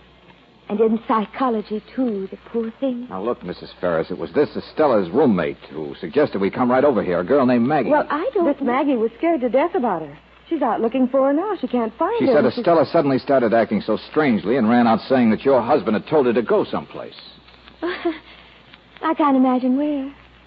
Or maybe she meant she told my husband to go someplace. Oh, look here, Mr. Valentine, I really don't understand what you're doing. Okay, here, take a look. Oh, letter. Oh, the uncle. Dear Mr. Valentine, would appreciate it if you dropped by to see my niece, Estella Blair. I'm her guardian and now too busy to see her very often. But I've been worried the way she's acted lately, her last few visits. She's finished studying for her degree at summer session at, Well, that makes it so clear. Some sort of a woman's counselor, are you? Dorothy, dear? Oh, I'm afraid now I'm really baffled. Mrs. Ferris, I talked to her uncle on the phone. He's worried about the girl because he feels she's hiding something. Something to do with your husband, Professor Ferris. Oh, excuse my underestimating you. You do go straight to the point, don't you? You think this girl and my husband. So you come to me. Well, come in. Like some iced tea? Awfully hot. I'd give you something cooler if I thought you wouldn't tell. No, thanks. You're wrong, Mrs. Ferris. Nobody thinks that at all. If we did, we wouldn't be so tactless. If you'd seen the girl, I'm sure you wouldn't. I remember her now. A little too dull, I'm afraid, for the teeth. The teeth? That's what the girls call my husband. You know, the teeth. He smiles so beautifully. And at everyone. No, I understand you're worried and blunt because you think the next car might not stop as quickly as yours did. You almost killed the girl, and you think she's still in danger and outlost someday. And we want to know about her fast. Well, it's a logical enough conclusion, though. Thinking of my husband that way. Every girl in college is always in love with him, you know. But you just picked the wrong girl, that's all. Now, if it had been a red-headed research student named Mrs. Sarah Jensen who keeps his notes for him, bless her heart, then my... Look, Mrs. Ferris. No, you look. I'm not just talking. I think you should know that my husband and I don't have much in common except existence. If it weren't inconvenient, we'd be separated. So none of what I'm talking about means anything to me. My husband is a perfectly harmless research psychologist. In love with nothing but his deep, dark work. And that's quite all right with me. This is the way I stall gossip, you see. I tell people first. But did all this happen about 11 o'clock? 11 o'clock? Well, yes, in a way. Estella ran out of the dormitory at 11, started acting strangely then. Just what do you mean, Mr. Ferris? Well, I don't quite know. But there is something peculiar. I don't mean the Cecile Jensen I spoke of, but, you see, the campus stables are right up the lane from here. And another girl, Vicky, who goes riding sometimes with my husband, is quite innocent, really. Oh, I know this is so confusing. There are so many women around. Well, go on. What was it you started to say? George, listen. Well, just that this other girl besides your Estella was cutting my husband's class, too, at 11:30. I met her on the sidewalk. She had a job put on, just looked right past me, but she said, very quietly, she wasn't going to class. She was going riding instead. Look, George, it's an ambulance. Riding. It's going up the lane, Mr. Valentine. The stables. Hurry, out this way.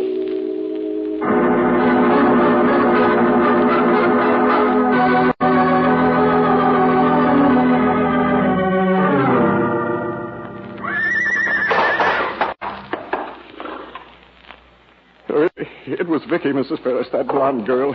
Goes riding with the professor, you know the one. It was the square nose that threw her. Calm down, will you? Calm down. Just tell me what happened. They don't even know whether she's going to live or not. Oh, she took a terrible spill. She was thrown, mister. Don't you understand me? By one of my gentlest horses, too. I thought it was funny, Mrs. Ferris, when she came here this time of day, but she said she had to go riding because it was 11 o'clock. There. Now, I told you, Mrs. Valentine, that's what she said to me. And what Estella said... All right, okay. Come here, friend, come here. Now, which horse was it? The square nose. He came galloping in by himself. I called an ambulance. All right, never mind. Just stop shaking, will you? You've seen riding accidents before. Now, what's the rest of it? Well, it's just that I don't know what I should do, mister, who I should call. What do you mean, call? Well, here. This strap holds the cinch. Now, that girl, that Vicky, she always saddles up herself. Has her own stuff. She's a good rider, too, but anybody would have been thrown with this. See? Yeah, I see. Strap's been cut. Cut halfway through. Yeah. Then it broke the rest of the way, I suppose, when the horse galloped. That's what I figure, sir. Well, I mean, what should I do? She came here and she said, Professor Ferris told me to go riding at 11 o'clock. What? Only it looks more like somebody wanted to kill her at 11 o'clock.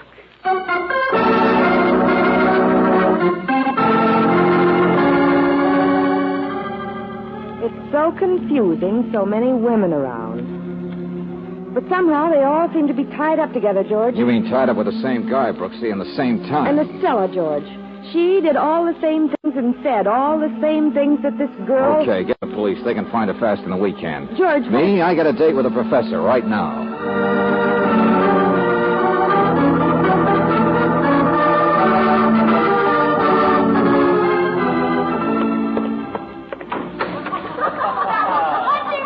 Well, I'm glad you liked my little show. Perhaps I should go on the stage. But, of course, in an educational class... Excuse me. This is Psychology 110, isn't it? Such as therapy. Isn't that Professor Ferris? It is hypnosis I wish to demonstrate. I said, excuse me. Look, young lady, it can't be that fascinating. Of what may be done through hypnosis. Center stage seems to be up this way, doesn't it? Or is it you they're all staring at, Miss... Jensen. Jensen? As I think you're on the excuse me. Oh, wait a minute, sure, but... Are you visiting with Jensen? I'm sorry, I have to leave early. Excuse me? Because she's heard the chimes, hasn't she? The 12 o'clock chime. Yes, there she goes. Where are you going, Cecile? Miss Jensen? The redhead. I'm sorry, Professor, but I have to leave early. Well, but we were talking about hypnosis, Miss Jensen. I had some very interesting things to say about things people can be made to do through hypnosis. I know. Forgive me, sir, but I must go now. It's quite all right, really. Ferris told me. Ferris told me. All right, ladies, I guess we're a success. Those words were given to her yesterday. Class dismissed. Hey, wait a minute there. Demonstration is all over, young man. Oh, no, it's not, friend. Here, let me get by. Will you excuse me, girl? I guess we've scared another visitor, ladies. I'll reassure you, sir, there's nothing to be frightened of. You've only stumbled into a very ordinary demonstration of post-hypnosis. Yeah, where'd you send that girl? Miss Jensen? Oh, she won't even leave the building. It's only a joke. You see, a person can't be hypnotized into doing anything really dangerous or against his nature. She said Ferris told me to. Now, that's you. And that's what the others said. So you do all this hypnotizing stuff, huh? Of course. It's part of our classwork in psychology.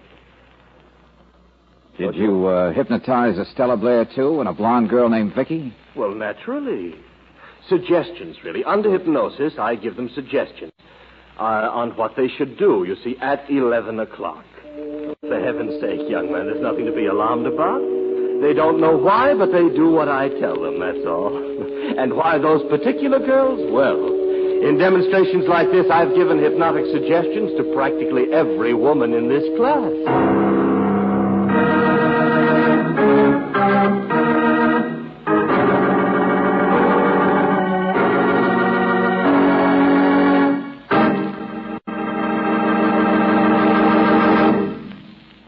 Return to tonight's adventure of George Valentine in just a moment. When you get in your car and start out for the high mountain country, make sure your car's engine has the extra protection of RPM motor oil. Those long, winding, steep grades mean extra work for your engine, a good chance for carbon to clog up rings and valve stems. But you can avoid carbon trouble by using RPM, first choice where driving's toughest.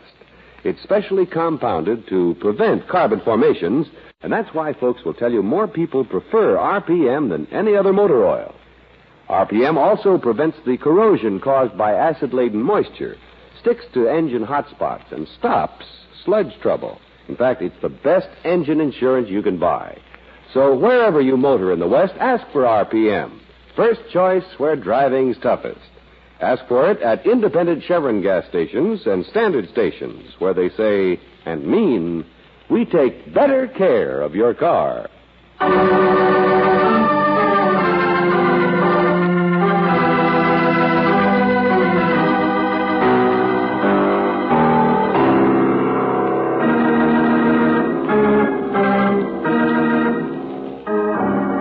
Back to tonight's adventure of George Valentine. 11 o'clock, and Estella, the girl you came to this women's college campus to visit, walked out of her dormitory and disappeared.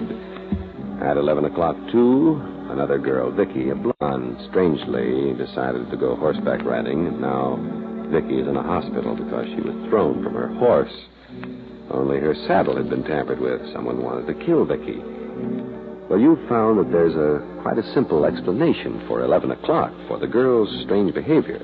They were part of a demonstration in Professor Ferris' psychology class. And if your name is George Valentine, what you want to explain is attempted murder. But what has actually happened, Mr. Valentine? A cuff strap, that's all. I can't believe there's any connection. Why, this little exhibition of mine, there's nothing to it. Yeah, post-hypnotic suggestion, you call it. I ask for volunteers. The whole class sees it. They all want to get in on it. I hypnotize the subject, tell her to do something the next day. Now, that's the only difficult part, the time. But after I've instructed her, I wake her up. She doesn't know what she's been told to do. But then the next day, when she hears the chimes, that's the cue I use, the campus chime. 11 o'clock. Exactly. Then the subject is seized with a desire to do what I have previously told her. She still doesn't know why. Of course, she's not in a trance or anything. She simply does it. Post-hypnotic suggestion. Of all the now, please listen to me. You can't instruct a person to do a harmful thing, to commit murder, for instance. It can't be done. But you sent that girl, Vicky, straight into I told Vicky to go riding at 11, that's all. She wasn't in a dream. She had all her faculties. What did you tell Estella to do? Oh, well, I have notes on all the suggestions I gave. Merely to cut the class, I think. I noticed that girl had never missed one before, and so it occurred to me a little vacation. I'll take it from your notes, thank you. That one at 12 o'clock, you said she was only to stand up and walk out just now, as she did. Oh, Cecile, the redhead. Come on, quickly. What? I'll show you. Oh, no, nothing is going to happen to her. Better not, Buster. Yeah, just a couple of rooms down. A few of the girls are still there. I'll show you what sinister things I tell them to do. She's putting water in a bucket. You worried about the flowers, Cecile? Well, they need a little water, don't you think? Look at her. Hey, what's this all about? She's going to water some flowers. Paper flowers, if you look closely. Paper flowers? And she doesn't know why she's doing it? She won't question it until it's over? Oh, this is very, very funny. Yes, but you see, I'd scarcely send anyone to the brink of a precipice. Okay. So let's see the others, those notes. Of course. I have them right here. Someplace. Oh, yes, here we are. Naturally, I want to take every precaution, but I assure you that Cecile's case there is a typical example of the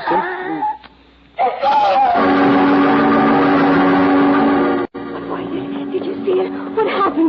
She just poured the water. Look at her face. Look out, get away from there. Don't touch her. She's dead. Her face. I'll get it. Stand back, will you? Hey, get that flower blind. There we are. What in heaven's name? He can still save her. Call the fire department. Get a pull motor, quick. Well, don't just stand there. She poured water on the flowers, didn't you see? But look what was hidden in the middle of them. A live electric wire.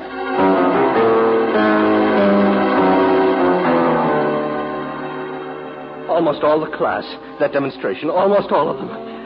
Cecile will live, won't she? Electric shock isn't always... Come on, the rest of them, I said. Miss Duval. No, we've got to her already. Miss Perkins, she's gone somewhere by now. I tried the soda fountain, sir. Oh, good Lord, Valentine, I can't... The rest of them, I said. Now we're sure somebody's using your harmless demonstration for murder.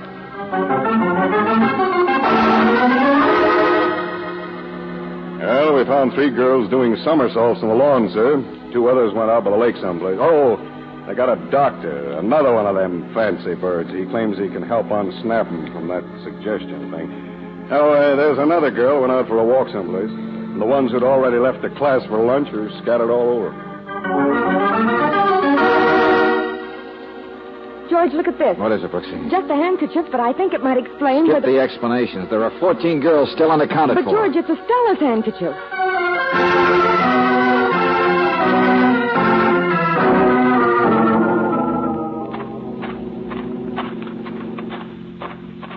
It was right in here, George. I didn't realize whose it was until that Maggie girl told me Yeah, that... it's a funny place to come walking, though.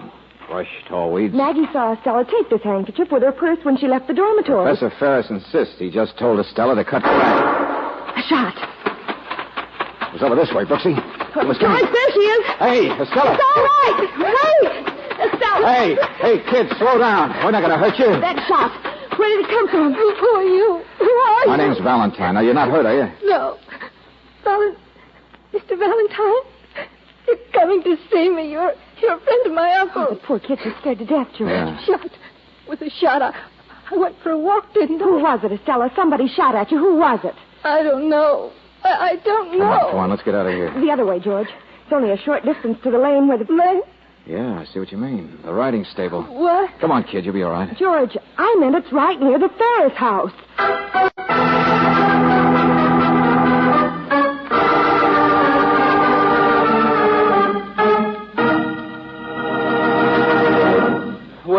Well, you found her. That's Miss... Stella Blair, Professor Ferris. Oh, of course. Where on earth have you... get on the phone. Tell the sergeant. All right, George. Come on now, sit down, kid. I'm all right. Well, young lady, we've been pretty worried, you know. We've I'm perfectly all right.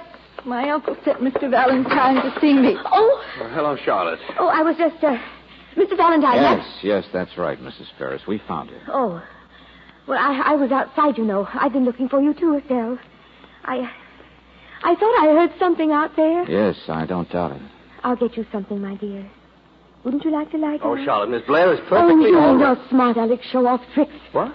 So much fun telling all these poor girls what to do. Charlotte. Listening to them laugh at your wonderful demonstrations. Sake, please. The big smiling teeth. What? Where were you a few minutes ago? Charlotte, now stop it. And this is the girl they tell all their secrets to.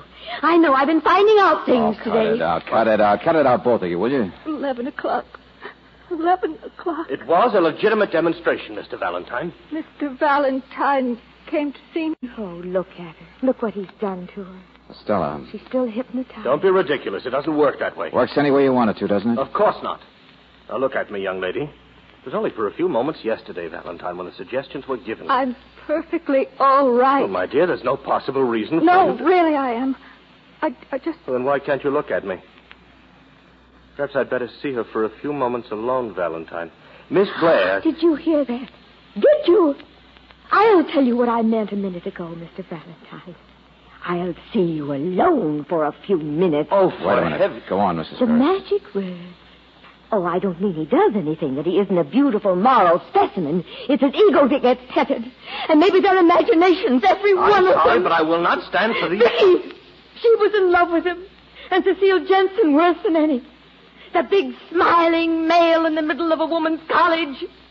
What he teaches isn't important. But every one of them, everyone he preens in front of, he goes into making them fall. I never so much as looked twice at this girl. She knows what I don't know. You've looked twice at plenty of the others. Be quiet, will you? I'll see you alone for a few minutes. And whatever it is, that might explain the terrible thing that you've been the cause of today will disappear in a pink cloud. Stop it! I can't stand to hear you fighting like that. Listen. Chimes. 2 o'clock. Only 2 o'clock. Mr. Valentine, I do know something that might help. But I'm afraid I would rather tell it to the professor first. George. Yeah. George, I talked to the sergeant. Yeah, Brooksy? Every one of the girls has been rounded up. They're all safe. Oh, thank heaven. So that's that. Professor, a person can't be hypnotized unless he wants to be. Isn't that correct? Oh, yes. But if we're going to find out what Estella has... And everybody in your class yesterday heard that the others were told to do, right? You also wrote it down in notes. Yes, of course. So whoever cut the saddle and rigged up the electric wire and fired the shot out here just now would have known what to arrange in advance. There was plenty of time. It's only by luck that they didn't turn out to be murders. Mr. Valentine. Take it easy, Stella. Now, don't be frightened. But what are you driving at, Mr. Valentine? It's also possible for a person to resist hypnosis. You can't be hypnotized unless you want to be. But you could quite easily pretend to be hypnotized That is possible, isn't it, Estella? I don't... Never mind. Yesterday, the professor gave a cue on which his suggestions would take effect. The campus chimes, ringing 11 or 12 o'clock, whatever it was. Yes, that's right. It was the sound of the chimes which But, was... Estella, that friend of yours, Maggie, told me that before the chimes started ringing, you said you had to go for a walk and cut your class because Ferris had told you to. It was 11 o'clock. Yes, you knew what you were supposed to do, which you wouldn't have if you'd really been hypnotized yesterday. So you asked her the time. And then because she said 11, you started acting strangely, which a person acting out a post-hypnotic suggestion also doesn't do. There's no dream, no trance. Oh, Mr. Valentine, Estella just couldn't... I'm afraid she did, Mrs. Ferris. The girl who always had to listen to the other girl's confidences. And they don't really generally confide in another pretty girl. I'm sorry, Estella. But, Professor, you're not much of a psychologist, are you? She's been in your classes 4 years, and you still have trouble remembering her name. You just now slapped her in the face saying you wouldn't look at her twice. Oh, she kept up a great pose of disinterest. But that shot you mentioned that someone fired That was at my her. mistake. Well, Estella, your wild plan to attract attention for once, even with the girls who really were on the smiling list, it scared you pretty badly when it started happening, didn't it? So badly you almost killed yourself. Oh, is that... Or tried to, or had buck fever when you heard us coming. I love him. I love him. I can't help but... You're so mixed up you don't know what you're doing. But a minute ago, I thought you might be in danger if you went into the other room alone with Professor Ferris. You just finally realized what you wanted to do in the first place, didn't you? No, I didn't. I wouldn't... Because it was the other way around. He was the one in danger. Let go of me, please. I'm sorry, kid, but I have to have that gun in your purse. No, none of it's true. None of it. I did... Look out. Okay. Nobody's hurt. It's all over.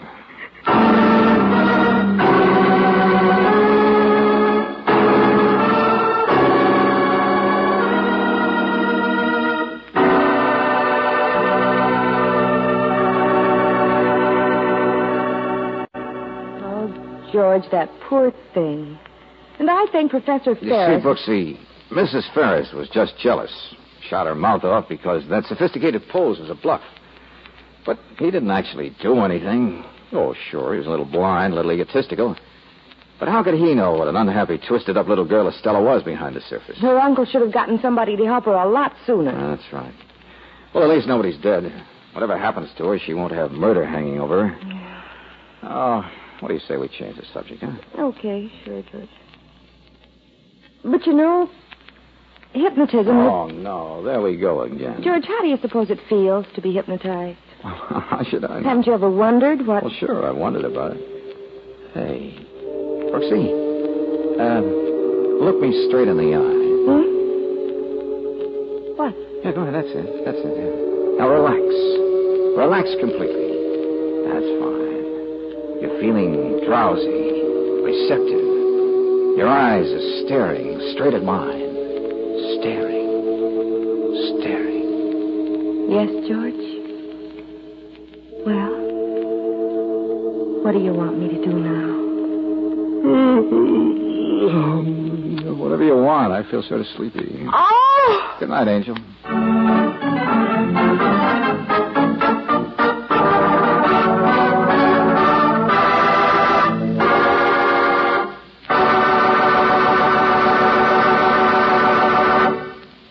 Here's a word of advice about that big investment of yours, your automobile.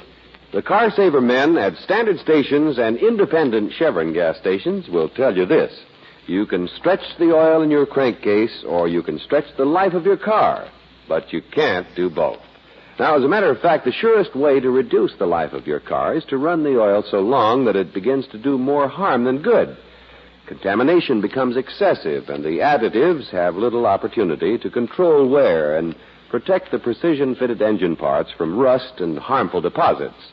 So, to give your car best protection, have the crankcase drained and refilled with RPM motor oil every 1,000 miles. Ask for this Car Saver service at independent Chevron gas stations and standard stations, where they say and mean, we take better care of your car.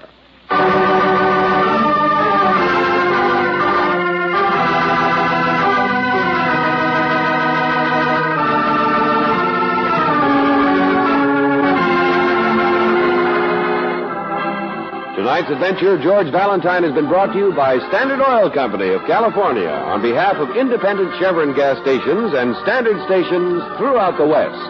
Robert Bailey is starred as George, with Virginia Gregg as Brooksy. Let George Do It is written by David Victor and Jackson Gillis and directed by Don Clark. Virginia Eiler was heard as Estella, Lorene Tuttle as Mrs. Ferris, Larry Dobkin as Ferris, Charlotte Lawrence as Maggie, Jane Webb as Cecile, and Bill Boucher as the groom. The music was composed and presented by Eddie Dunstetter. Your announcer, John Heaston. Listen again next week, same time, same station, to Let George Do It. This is the Mutual Don Lee Broadcasting System.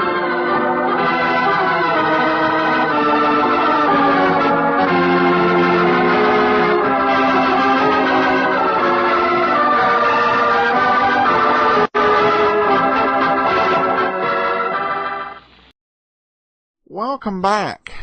Well, I definitely missed a clue, because I should have noticed that she reacted before the chimes actually occurred.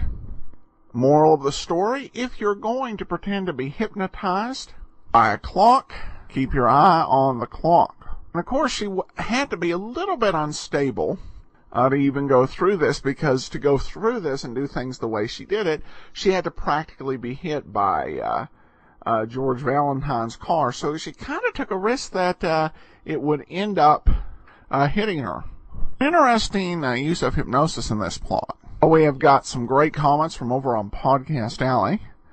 Tiger says, I can't get along without my Great Detectives podcast. They are the perfect companion to sewing and needlework. The Great Detectives of old-time radio rocks, and then love these podcasts. And there's actually a question in this one. I really enjoys the shows. Even the old-time commercials are fun. Did Charlie Chan Mysteries ever make it to radio? The answer to that is yes. Charlie Chan did make it to radio and actually had quite a few runs. According to John Dunning's Encyclopedia, the first Charlie Chan series premiered as a half-hour continuing drama retelling one of the original novels, and that lasted till May of 1933.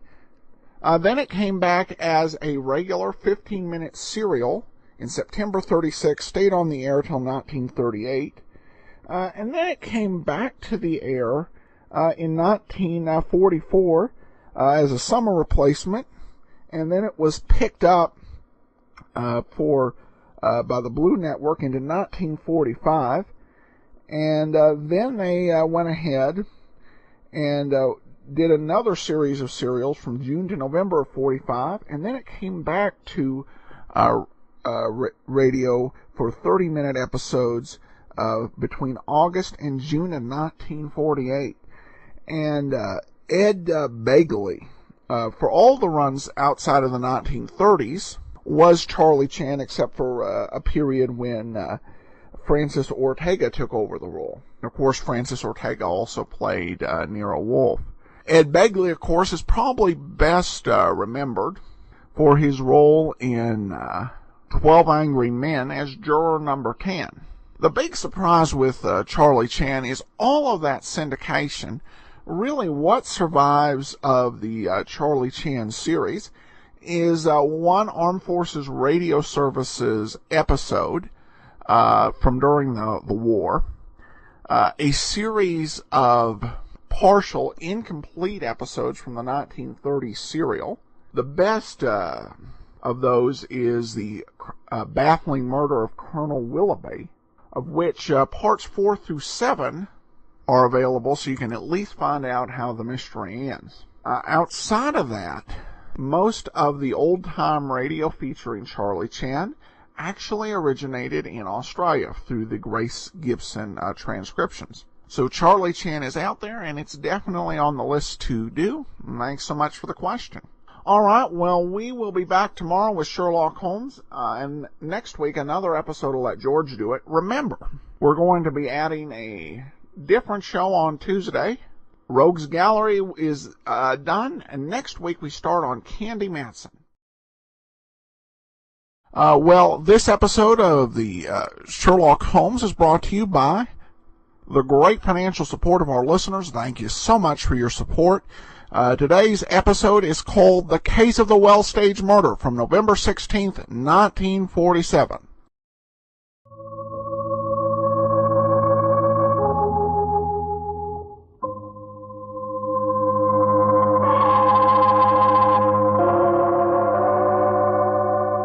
From New York, the makers of Clippercraft clothes for men and 924 leading retail stores from coast to coast present the world's most famous detective, Sherlock Holmes.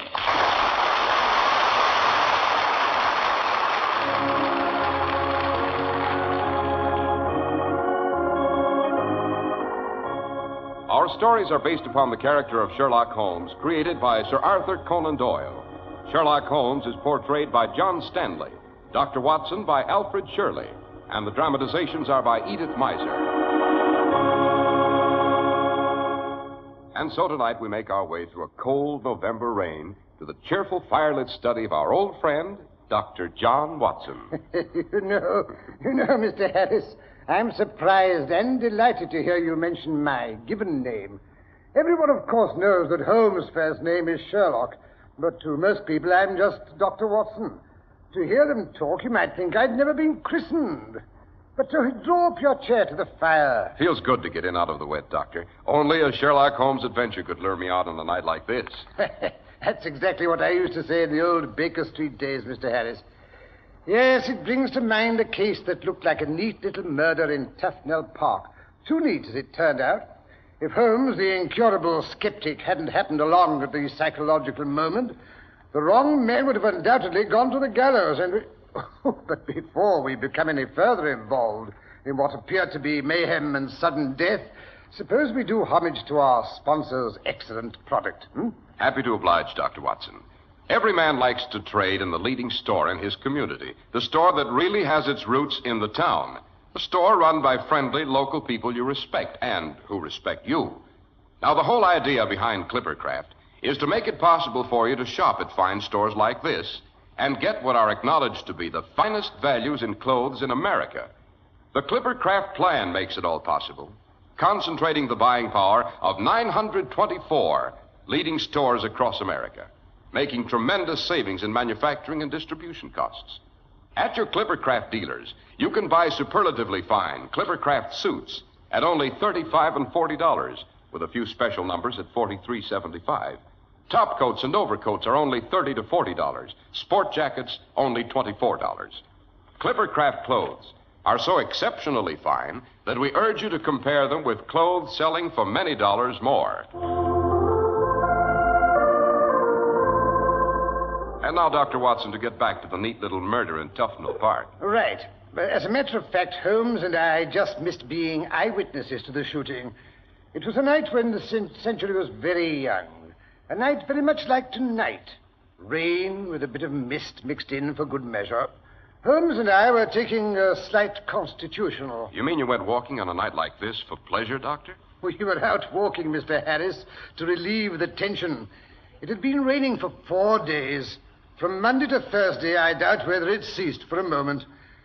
When, for the 4th time, after pushing my chair back from the breakfast table, I saw the heavy brown swirl condensing in oily drops on the window panes, I was ready to jump out of my skin. Can't say I blame you. Holmes' nerves were, if possible, in worse shape than mine.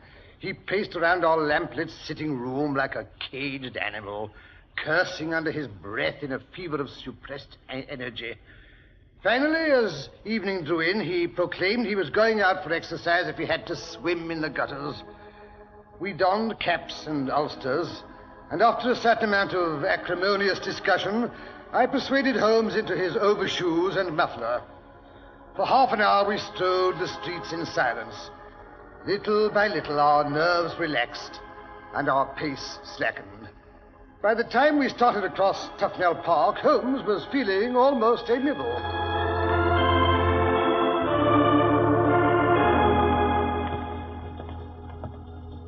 Nothing of interest in today's papers, I suppose, Watson? Oh, only news of the revolution, a possible war, and an impending change of government. Commonplace, my dear Watson. Yes, the London criminal's certainly a dull fellow. The thief or murderer could roam London on a night like this as the tiger does his jungle, unseen until he pounces, and then evident only to his victim. Well, there have been a few petty thefts. Petty thefts, pickpockets, and handkerchief snatches. The stage is set for something somber, sinister, violent. Oh, I do wish you wouldn't run on like that, Holmes, at least until we reach the other side of the park. It's uncommonly dark in here tonight. Yes, I was wondering if you'd noticed that, Watson. There should be a street lamp along here somewhere. But either the lamplighters neglected to light it or... Hello, here's the lamppost. There's glass scattered on the pavement. The light's been put out. Watson, you heard that? It sounded like someone shooting. Let's be accurate, Watson. There were 2 gunshots. The second, I think, was particularly... Holmes, here comes a woman. She's running along the path. She's terrified. Help! Someone, help! Pardon me, madam. Can I be of assistance? I'm Sherlock Holmes. Oh, thank heaven. You're just the man I need. It's murder. Where? Up ahead there. There's an open circular space with a fountain and a new hedge all around. I was walking towards it when I saw a man rise up out of the bushes. He shot at someone sitting on a bench in front of the fountain, and then he disappeared. In which direction? I don't know. Oh, please see if the man's hurt. I'll get a doctor. I'll be right back. It won't be necessary. My friend here is a medical man, and judging by your cap and cape, you're not unacquainted with the medical profession yourself. No, matron at the St. Pancras Infirmary. Excellent. Come with us. We may need your assistance. But shouldn't someone go for the police? We mustn't let the murderer get away. My dear Mrs. Sidney. My dear Mrs. Sidney, the first thing is to ascertain if it really is murder we're dealing with. Well, the first thing, Holmes, if you'll pardon my saying so, is to save the victim's life if we can. My dear Watson, for once I agree with you. Come along.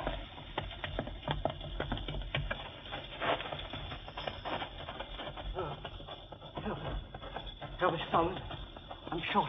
Here he is, Watson, on the ground beside the bench. Holmes, light some matches so I can have a look at him. Good Lord. It's Superintendent Jeffers. His neck. He's been shot in the neck. Yes, I'm afraid it's serious. Matron, I'm glad. Have them get me to the infirmary. He's right. We'll have to operate. Hurry, Mrs. Sidney. Tell them to send the ambulance and a stretcher. Robert, what happened? Oh, Robert, what have they done to you? Nellie, where were you? I waited. I came as quickly as I could. They wouldn't let me off duty. Nellie, never mind that. Go get help. Tell them to bring the ambulance. Oh, no, I want to stay with him. And what good would you be? Just a probationer? I'm the one he needs now. For the love of heaven, someone go. We've got to get the bullet out of him. He's bleeding internally. All right, I'll go, but oh, please don't let him die. Thinks she's a nurse. What does she know? What does she know about anything? Watson, any more wounds beside the one in the neck? Great Scott, no. That's enough, isn't it? But there were 2 shots. We heard 2 shots, Watson. Don't bother me now, Holmes. Can't you see I'm busy? He was sitting on the bench. The bullet entered from the front. The shot was fired from this direction. Well, that's right, Mr. Holmes. The man came out of the bushes from over there. He took 2 steps, and then I saw the flame spurt out of his revolver. Once or twice? Well, I don't... Well, that is, once. I'm sure it was only once. It was... George shot me. Oh, George McGowan. I spotted his cat in the dark over there. Been shadowing me all afternoon. Thought I'd shaken him off, but I wouldn't have kept the appointment with Nellie. Knew I was in danger. The minute I saw his cat come out of the bush. Did he say anything? Did he threaten you? No. Didn't say anything. Just shot me. What did his face look like as he came toward you? Leave him alone. Can't you leave him alone? That's right, sir. Don't try to talk. Save your strength. Oh, here comes the ambulance. No, thank heaven for that. It won't be long now, This old man. way. He's in here. We brought the ambulance as close as we could, but the path is much too narrow. Never mind the excuses, Nellie. Bring the stretcher over here. Yes, ma'am. Come on there. All right. Down, George. That's right, boys. Now, easy. I'll take the shoulders and the head. I brought a lantern. You keep away from him. You've done enough harm already. Now then, come on. Carry him to the ambulance. Careful, keep out of step. Oh, his head, you fool. You've got his head lower than his feet. Watson, when you've finished operating, be sure to save me the bullet. I'm not interested in adding to your grisly souvenirs. I'm not asking for a souvenir, Watson. I'm demanding evidence. Be sure I get that bullet. It's all my fault. I shouldn't have said I'd meet him here tonight. I knew old George had threatened Dr. Jeffers when he was released today. Who is old George, Miss Nellie? And what did he have against the superintendent? Well, nothing, really. George McGowan is just a tragic old man who drank too much and couldn't get on with his family. His daughter stood it as long as she could. And then she had him committed. I see. The first few days were pretty bad. He had DTs, you know. And he kept yelling for his revolver to protect himself. Fortunately, Dr. Jeffers had taken the gun away from him when old George arrived. That's when he first took a dislike to Dr. Jeffers. And even after he was better, he went on hating him. Is Dr. Jeffers generally disliked? Oh, no, he's wonderful. That is, well, I suppose he is strict. But you have to be if you're in charge of a place like St. Pancras. You wouldn't by any chance be prejudiced. Well, perhaps I am, just a bit. It's a secret. But, well, Dr. Jeffers and I are engaged to be married. Yes, I gathered as much. Tell me, Miss Nellie, does anyone else suspect this attachment? Oh, no, I'm sure no one does. Dr. Jeffers was most particular. None of the other nurses should find out. He said it would be bad for hospital discipline. I see. Tell me, what did Dr. Jeffers do with Mr. McGowan's revolver when he took it away from him? Oh, he put it in the safe. That's what they always do with the patient's valuables when they arrive. They're handed back, of course, when the patient is discharged. You say George McGowan was discharged today? Yes, sir, at 10 o'clock this morning. Did Dr. Jeffers return his revolver? Oh, no, sir. That was what they had the row about. That and old George's cap.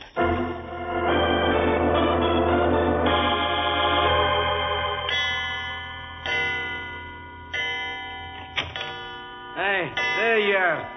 I've been waiting this half hour for me discharge. Well, here it is, George. And how many times do I have to tell you to take that cap off when you're in the house? I'm wearing my bonnet because I'm ready to go. Very well, then. But see you go straight home. No dropping in at any pub on the way, mind you. Eh? Well, what are you waiting for? For you to give me back my pistol. Don't you think you're better off without it? Who's to be the judge of that? I brought it with me from Grasky. Well, you're not going to get it. If you're going to stand here arguing, take off that dirty cap. It's no dirty cap. It's my fine Scotch bonnet. Mr. McGowan cotton it is. I've kept it on in the presence of better men than you be. That will do, George. You are not allowed to talk to the superintendent like that. Oh, ain't I? Matron, you and your nurses may be daft over this doctor, but you better look out for old George. I'll get even with Mr. Superintendent Jeffers if it's the last thing I do.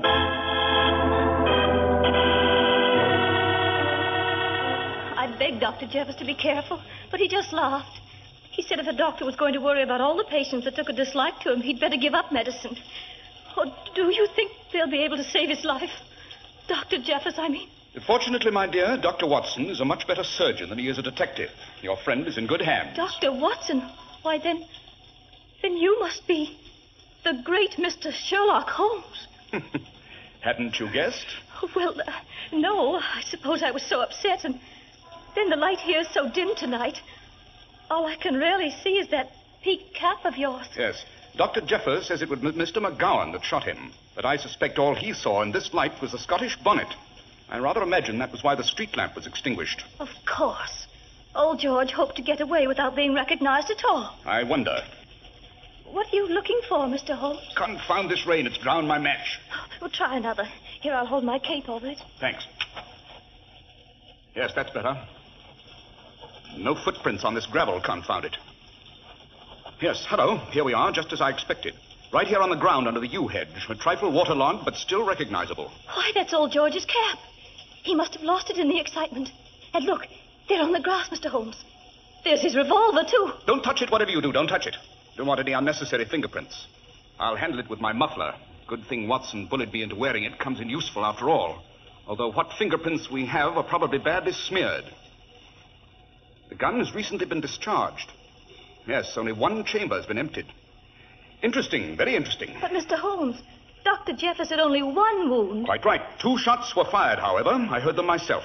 But I don't understand. I'm not sure I do either. That is, not entirely. But I have a few rather definite suspicions which I shall endeavor to confirm. How will you do that, Mr. Holmes? By means of some experiments with this revolver and with a bullet Dr. Watson is even now removing from the neighborhood of your fiancé's jugular vein. Yes, suppose we get along to St. Pancras Infirmary. I'm counting on you to procure me some rather important information. Anything I can do, Mr. Holmes, anything at all. You can look through the files and get me Mr. McGowan's home address. I think a visit to his daughter is indicated.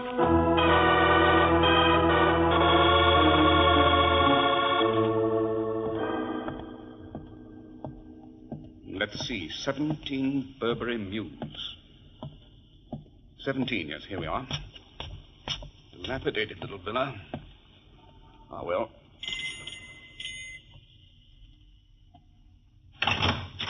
What do you want? Miss McGowan, I presume? I wonder if I might speak to your father for a moment. No, you can't. You needn't be afraid I've come to harm him. In fact, I think if you'll let me talk to him now before the authorities arrive... Once you're too late, Holmes. You'll not be playing ducks and drakes with the law this time. Well, well, if it isn't Lestrade, the super snooper of Scotland Yard. You can laugh, Mr. Sherlock Holmes, but this is one time we don't need your assistance. I'm here to arrest George McGowan for the murder of Superintendent Jeffers of St. Pancras Infirmary. You mean to say he's dead? No, but from what the matron tells me, he will be before morning. So I've come to arrest his murderer. Don't you think you may be underrating both Dr. Watson and myself? How so? The superintendent may pull through, and it's just possible McGowan is not the man who shot him. Oh, no? Superintendent Jeffers saw him. The matron says you found McGowan's cap and revolver, a Webley six-cylinder, on the scene of the crime. What's more, I've got the bullet they took out of Jeffers' neck. Possibly. But what makes you think the bullet was fired from that particular revolver? Well, it's the right size and caliber. That's enough for me. Furthermore, the young nurse tells me you made off with the gun and the cap. I'll thank you to hand them over. So sorry, but I can't, you know. Not until I've conducted a few rather important experiments. So, obstructing the law, that's what it is. You've overstepped yourself this time, Holmes, and no mistake. I'll have a warrant sworn out for you first thing in the morning. Aren't you forgetting the real purpose of your visit here? What's that? The apprehending of your so-called murderer, Mr. George McGowan. I don't need you to remind me of a duty. Now then, miss, tell your father I want to see him. Immediate. Well, you can't. But why not? Because he didn't come home. And if you had the sense you're born with, you'd go and look for him lying drunk in some pub or some alehouse. What are we paying taxes for, I'd like to know? Why didn't they keep him in the hospital till he was cured, eh? And why don't you smart Alex mind your own business, either both of you? It seems Miss McGowan has put us both in the same class. Congratulations, Lestrade. You've been promoted. You go to blazes. And another thing, you bring that cap and that revolver down to the yard first thing in the morning, Holmes, or I'll see you put behind bars. You've made your little ultimatum, Lestrade. Now I'll make mine. You bring that bullet they took out of Dr. Jeffers' neck around at 221B Baker Street before midnight tonight, or I'll make you the laughingstock of London. Oh, that's bluff. Pure bluff. Possibly. Look here, Lestrade. I'll stake my reputation that that bullet was not fired from McGowan's gun. You can bring a warrant with the bullet. If I'm wrong, you can arrest me for trying to conceal evidence. Pretty sure of yourself, aren't you? All right, it's a deal. I'll bring the warrant and the handcuffs, too. All right, George, the coast's clear. You can come out from behind the rain barrel. Thank you, sir. Whoever you be for no turning me in. Don't mention it. Oh, just one thing. Tell me the truth, George. Did you shoot Superintendent Jeffers tonight in Tufnell Park? So help me, sir, I don't know. I followed him about all afternoon, but it was that wet and Aurora.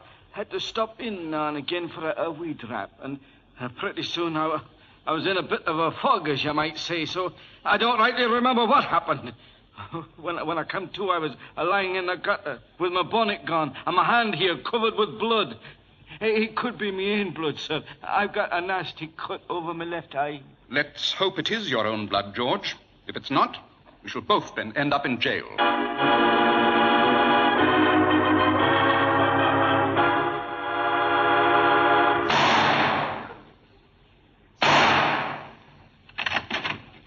Holmes, what in the name of common sense do you think you're doing? Shooting? Yes, that's obvious. I may say it was obvious the moment I turned the corner of Marylebone Road. What's the idea of target practice this hour of the night? This is not target practice, Watson. You'll notice I'm shooting into a large cylinder filled with cotton wool. It's a little experiment whereby I hope to convince Inspector Lestrade that Baker Street is more sapient than Scotland Yard. Oh, that, if I'm not mistaken, is the minion of the law in person. Oh, I'll go down. Don't bother, Watson. I told Mrs. Hudson we were expecting a midnight caller. She'll let him in. Yes, 12 o'clock. Come in, Lestrade. Come in, your promptness itself. Well, Holmes, I've brought the bullet and the handcuffs. Fair enough. Now, here, take this chair here by the microscope. I'll turn the lamp up a little higher. Now then, if you'll give Dr. Watson the bullet he extracted from Dr. Jeffers' neck and allow him to place it under the lens. All right, but no hanky-panky, mind. Oh, really? By the way, Dr. Watson, how is the victim? Did you pull him through? Well, I'm glad someone is interested. I left Dr. Jeffers resting quietly, thank you. Holmes never thought to inquire. My dear Watson, I have every confidence in your medical ability. No, what I'm really curious about is the pattern of the marks on this bullet. Pardon me while I focus the lens. Yes, now let's see. I thought so. He may know what you're talking about, Dr. Watson, but I'm completely in the dark. How about you? I'll confess, Lestrade, I'm quite frequently in your predicament. But it's all so childishly simple. This bullet could not possibly have been fired from George McGowan's revolver. The bore patterns are entirely different. Oh, what's he raving about? Here, look in the microscope while I explain in words of one syllable. I'm looking. Go ahead. Notice the pattern of lines, whorls, and scratches on that bullet. Fix them well in your mind. All right, I'm doing it. A few years ago, Lestrade, I persuaded Scotland Yard to take up the science of fingerprinting. Fingerprints are now recognized as the one sure method of identification. No two sets of fingerprints can possibly be alike. Granted. I'd like to introduce you to the science of ballistics. Oh, what's that? Every gun that's capable of firing a bullet leaves on that bullet a pattern of its own. A pattern that's as individual as a man's fingerprints and as incapable of duplication. Now, Watson, if you'll dig one of the bullets fired from Mr. McGowan's Webley out of that cotton wool. All right. We'll have a look at it under the microscope. Here you are, Holmes. Lestrade, you've memorized the pattern made by the killer's revolver on the bullet. Now, have a look at this one, fired from old George's gun. Well, it's Scotch, all right. They're different. Different as night and day. Therefore, the Webley did not fire the shot that was supposed to kill the superintendent, and McGowan is not the potential killer. But look here, Holmes, you just had a look at the second bullet yourself. What made you so sure earlier this evening that McGowan wasn't guilty? For one thing, the stage was too carefully set. Why was the street lamp extinguished? So Jeffers couldn't really recognize the person who wore McGowan's cap. Why were both the cap and the revolver left at the scene of the crime? To incriminate old George. Fortunately for him, McGowan was the one person who couldn't possibly have fired the Webley, because it was carefully locked in the hospital safe. But who could have taken it from the safe? Almost any of the officers of the hospital staff, I imagine. But how can we find out which one? By paying a return visit to the hospital, Lestrade. Whoever fired that shot will be quite chagrined to learn it wasn't fatal. I rather suspect a second attempt will be made on Dr. Jeffers' life in the very near future.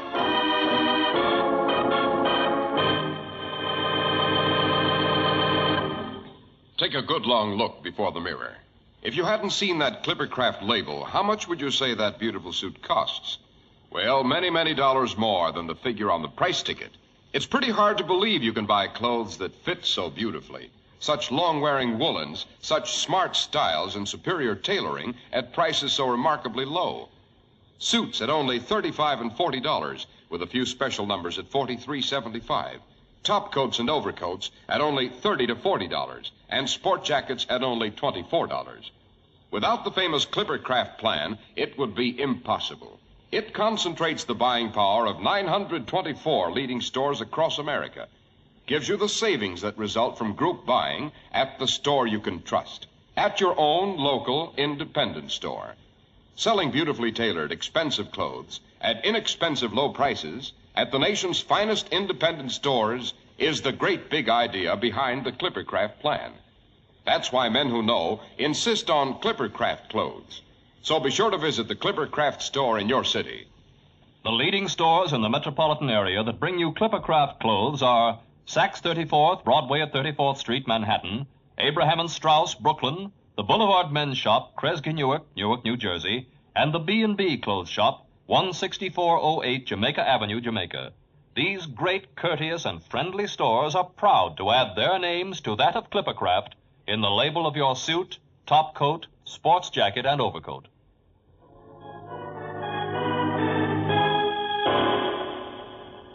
Watson, in which wing of the hospital have they put Dr. Jeffers? He's on the ground floor, over there to the left where the light is burning. Good. The window's partly open. You shall be able to stand behind those bushes and see in without being observed. Come along, Lestrade. Oh, I'm coming. Quiet, you two. Here we are. We can see over the sill. Nurse has her back turned. She won't notice. Everything seems to be quiet enough. Jeffers just moved his hand. He's coming out of the ether, I imagine. Color looks good. Quiet, the door's opening. It's the matron. She's coming in with a glass of something in her hand. I brought him some warm drink, nurse. Why don't you go have your supper now? There's a kettle boiling in the pantry. I'll sit with him for a while. The nurse is leaving. The matron's smoothing out the covers. Robert. Robert. Can you hear me? He's opening his eyes. You are going to live, Robert. They saved you. I saw to that. I was the one that found you. If it weren't for me, you'd have bled to death. You were a fool to throw me over for that young nurse. Matron, life is like that. Couldn't help it. We love each other. Going to be married. Sorry. Don't worry about it. What is to be, is to be. Here, drink this. It'll make you feel better. Jeffers, don't touch that glass. What are you doing here? We came back to prevent your making a second attempt on Dr. Jeffers' life and to find out why you made the first. Watson helped Lestrade over the sill before he strangled himself. Yes, matron, you've just given us the strongest motive that exists for murder. Jealousy. You think you're smart, Mr. Holmes. You can't prove anything. You'll never find my fingerprints on any revolver. And you'll never find the revolver. Mr. Lestrade here knows you can't convict anyone without proof. I think the contents of that glass will prove you tried to murder Dr. Jeffers. Take that glass away from her, Lestrade, quick, before she can empty it. No, you don't. Good Lord. She drank it, Holmes. She drank it herself.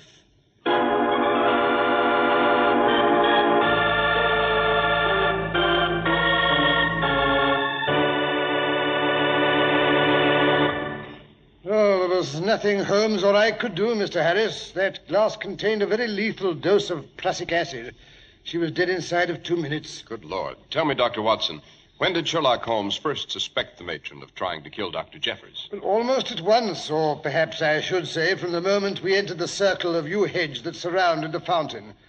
You may not know it, Mr. Harris, but a good English yew hedge is as impenetrable as a brick wall, and much more impossible to scale.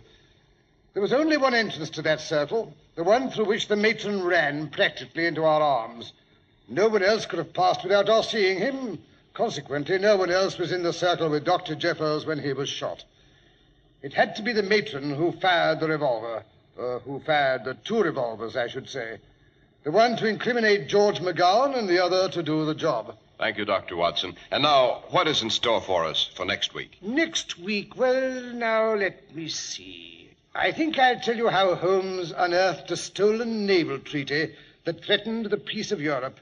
It involves a careless young employee of the British Foreign Office, a beautiful lady with a lamp, and a mist-shrouded garden.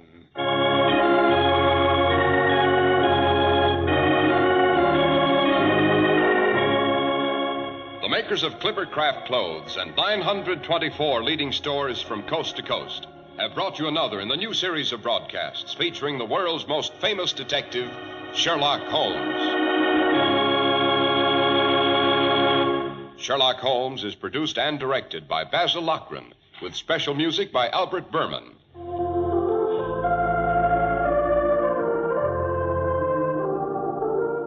If you don't know your Clippercraft dealer, write Clippercraft, 200 Fifth Avenue, New York City. Be sure to listen next week to Sherlock Holmes in the case of the stolen naval treaty. If you'd like to attend the Sherlock Holmes broadcasts in New York, see your local Clippercraft dealer, and he'll tell you how to obtain your tickets.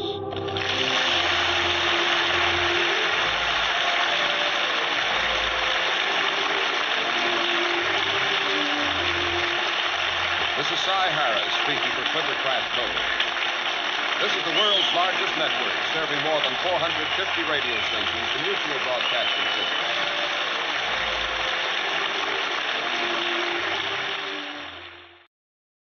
Welcome back. Well, this was not one of my favorite episodes. I feel like that in this particular, Sherlock Holmes can be sarcastic, caustic occasionally, But those episodes seem to go even more over the line than normal, particularly when it comes to the relationship with Lestrade. The Lestrade of this story had a lot less in common with the Lestrade of the books than the dopey police officer stereotype of other 1940s radio programs. Plus, it seemed like in this particular episode that Holmes was going out of his way to be condescending. So hopefully next week will be better. Well, I did receive a listener comment from Melissa who says, my favorite Holmes episode is the one where Moriarty is in an abandoned house next door to a really bad section of London. Sorry, but I don't remember the name except maybe something about a haunted something. My second is the Red-Headed League. Well, the only episode we've done with haunted is the adventure of the haunted bagpipes. So, but thanks so much for the email, much appreciated. And if you have a favorite Sherlock Holmes story, particularly from the canon of books and short stories, I'd love to hear from you as well. box13@greatdetectives.net. Paul comments, Rathbones Holmes is my favorite of all the shows, but the high quality of the Stanley shows can spoil a listener. I did not start listening until your second year. Any shows you played early on that were unappreciated gems? Well, if you're talking about Sherlock Holmes, the Mercury Theater production, The Immortal Sherlock Holmes, is pretty good. And I also like most of the Rathbone Bruce series, with perhaps the exception of those few shows that aired in the spring of 1945, when really they'd just been doing Sherlock Holmes to death, and you could tell that there was a little bit of fatigue on the part of the actors. So I guess I should say I'm probably not the best judge of the programs that we place on the show, because the main criteria to being played on the show is that I have to enjoy the program. You know, not every episode, but the basic program. And so every show we've played has been because it's got a special place. So if you have any favorite episodes from any of the series, particularly from early on, that might be worth digging into the archives, I'd love to hear from you. box13@greatdetectives.net. Individual listeners may be better judge than I am. But thanks so much for the question and comments, Paul. Well, we turn now to comments on Podcast Alley. I heard radio plays as I was growing up in the 50s. This series is something I look forward to. Terrific shows and high-quality presentation. Congratulations on the jump in the rankings from Doug. And then finally we received this one from Allison in Ontario. Fabulous showgrams. I listen to many of them, especially now that I've gotten rid of cable and go online for my entertainment fix. When I think of old-time radio, I think black and white TV shows. But to be truthful, when I listen to old-time radio, I close my eyes and see color. Really love the writing. Thanks so much, Allison. And I wholeheartedly agree. While black and white movies can be classic, you definitely have a sense when you're sitting there watching them that you're watching something old and that's from the past. With radio, I don't necessarily get that same feeling. Because, like you said, our imagination works in living color. And I might even add in something that's an anachronism. And because we're playing the show in the theater of our minds, if anything, it feels like a retro production done today, rather than something that's really old. Thanks so much for the comments. Much appreciated. We will be back on Friday with yours truly, Johnny Dollar. Join us next Thursday for another episode of Sherlock Holmes. And coming next Tuesday is Candy Matson, replacing Rogue's Gallery.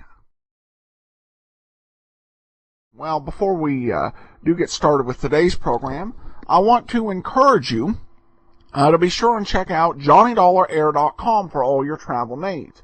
JohnnyDollarAir.com is powered by Priceline, so you can save money either by choosing from some great published fares or by trying to name your own price to negotiate for the best possible deal that'll work for you. In addition to that, you can save even more by getting a vacation package which combines like hotel and rental car, a hotel rental car, and airline ticket. So if you don't have an action-packed expense account, remember JohnnyDollarAir.com and help support the great detectives of old-time radio. Well, there was an episode between last week's episode and this one, the New Cambridge matter. However, that episode is lost. So this actually is the last episode from 1952 of yours truly, Johnny Dollar. It's called the Walter Patterson matter. Enjoy. From Hollywood, it's time now for John Lund as Johnny Dollar. My name's Elgin, Mr. Dollar. Claims Division, Delaware Mutual Life. Well, what can I do for you, Mr. Elgin? Would you be free to work on a case for us? Well, I might be. What kind of a case is it? It involves a man named Patterson and a claim we paid off to the tune of $40,000. Uh-huh. You see, Patterson died in 1947. All the routine procedures were followed, and there was no reason for not honoring the policy at the time. And there's reason now, Mr. Elgin? That's for you to find out, Mr. Dollar. A lifelong friend of the deceased swears he's still alive and kicking. Oh. I'll take the case, Mr. Elgin.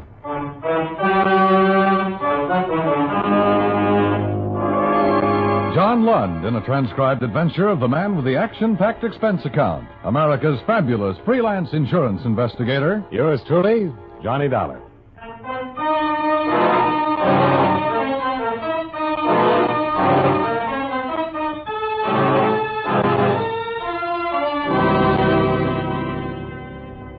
Expense account submitted by Special Investigator Johnny Dollar, Hartford, Connecticut. To Controller's Office, Delaware Mutual Life Insurance Company, Wilmington, Delaware. The following is an accounting of expenditures during my investigation of the Walter Patterson matter. Expense account item 1, $78.14, fare and incidentals between Hartford and Wilmington. I arrived at 2:30 in the afternoon, found a room at the Chesapeake Hotel, stowed my luggage, and went directly to your headquarters, Mr. Elgin. Of course, reports like this cross my desk ever so often. If I ran them all down, I'd get nothing else done. And 10 times out of 10, the report's wrong. Yes, I know that, but this report bears investigation. I can remember 3 years after my father's death, I saw a man on a subway train to New York who, well, he looked exactly as I remembered my dad. I finally walked up and asked him his name. The minute he spoke, I lost the impression altogether. I think a lot of people have had that same kind of experience at one time or another, don't you? Yes, I suppose so. We all have a double somewhere, they say. An old friend saw this man, Patterson? Yes, in Tucson, Arizona. Her name's Virginia Collier. I'd have her here now to talk to you, but unfortunately, she's en route to Europe. Oh, I see. 2 weeks ago, Mrs. Collier stopped off in Tucson on her way back from Los Angeles. She claims that she saw Walter Patterson as big as life sitting in a bar at the El Conquistador Hotel. Is that all? No, she managed to talk to him. He told her his name was Euler, William Euler. Mrs. Collier says he pretended not to know her at all. Uh-huh. Now, here's the first point, Dollar. I wired authorities in Tucson to run a check on William Euler. In their conversation, Euler told Mrs. Collier that he'd been born and raised in Tucson. But from all we could gather, he'd never bought property or made a financial negotiation there until June of 1947. Oh, wait. This Mrs. Collier, do you consider her reliable? Well, that's another point. If it had been anybody else, I don't think I'd have bothered making even a cursory check. But Mrs. Collier practiced law here for a number of years and sat on the circuit bench for 2 terms. She's most reliable, and she knew Walter Patterson all of his life. Okay. Go on. The next thing is that Mrs. Collier distinctly remembered Patterson's limp. He was a pilot in the war. One leg was about half an inch shorter than the other from injuries he received in the crash. Mrs. Collier said this man Euler had an identical limp. Well, with the similarity of features, it'd be easy for her to imagine that part, don't you think? Yes, I know what you're driving at, but there are some other things, too. Mrs. Collier asked Euler if he'd ever gone to Amherst. That's where Patterson went to college. Euler denied it, said he was a Notre Dame graduate. That didn't check out either. Now, we can assume that William Euler merely looked a great deal like the late Walter Patterson and told some inaccuracies in a conversation at the bar. Or we can assume that he's really Walter Patterson, covering rather badly in the face of an old acquaintance who recognized him. At any rate, this is Mrs. Collier's entire statement duly notarized. All right. Now, this is a copy of the original policy on Patterson. How long with this company? Since 1936. started with two $5,000 policies and built up to a master over a period of years. I see. Here. $20,000. Patterson was killed in a plane crash, and we paid double indemnity on the accident clause. Oh. It happened in April of 1947. Patterson took off on a rented plane one day and crashed offshore down the coast. Part of the plane wreckage was recovered, but his body was never found. The appellate court declared him legally dead after the usual 3-year waiting period, April 5th, 1950. Patterson's lawyer filed claim for the widow April 17th, and we issued a full check April 30th of that year. Investigators' reports? Right in this folder. Now, this is the last picture ever taken of Patterson, and these are his vital statistics. Uh-huh. I didn't know exactly what you'd want to do first, so I thought they might prove helpful. If we had a body to exhume, it could all be handled rather simply. Is Patterson's widow the beneficiary? Yes. Gloria Ann Patterson. Incidentally, she knows nothing about this report yet. Oh? Well, where'd these things come from? Pictures and fingerprints aren't stock material in insurance files. Mr. Brennan, Patterson's lawyer, gathered them for me. He's been very helpful. Oh. Has Patterson's widow been checked? As far as the money goes, she simply banked it in a savings account. Hasn't been touched at all. Well, on the face of it, that would eliminate the probability of any fraud on her part. Yes, for the moment. it would. Well, I want to look this all over. Sure. You'll keep in touch with me, won't you? You bet.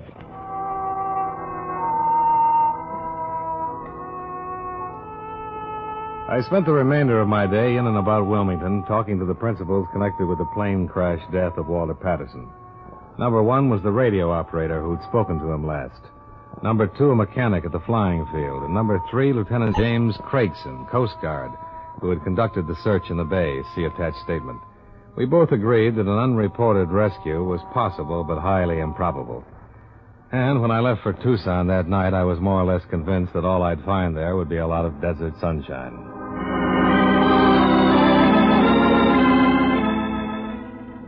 Expense account item 2. $202.25, plane fare and incidental expenses from Wilmington to Tucson. I settled for a motel room out by the Veterans Hospital, slept 6 hours, then looked up Sergeant Tyler at the police station. Yeah, sure, Mr. Dollar. What can I do for you? Mr. Elgin said you sent him a little information on William Yoler. I wonder if you have anything to add to that, Sergeant. No, nothing much. Of course, I don't know what you folks are driving at exactly. I just checked up on him a little bit. Well, he resembles a man who's supposed to be dead. And that's why I'm here. I see. Well, there's nothing much I can add to what I sent Mr. Elgin, Dollar. Yoler's never been in any trouble around here. Gets along fine. You were the one who checked out the residency business? Yeah. According to vitals, Yoler wasn't born in this state, and like I said, no one knew him around here until 5 years ago. What does he do? Nothing. Always seems to have plenty of money. Bought a nice little house out in Sierra Vista. Paid $42,000 for it. Is he married? No, lives alone there. Putters around with clay and painting. Do you know if he flies? I couldn't tell you that. He might. How about his friends? Lots of them, Mr. Dollar. Little town like this, you get to know people fast. Now, really, you folks might be spending a lot of money for nothing. Will Yoler don't seem like the kind of fellow who's hiding out from anybody. Yeah, I agree. But I'll have to talk to him anyhow. Yeah. Here's his address. Sure a pretty day, isn't it? Sure is.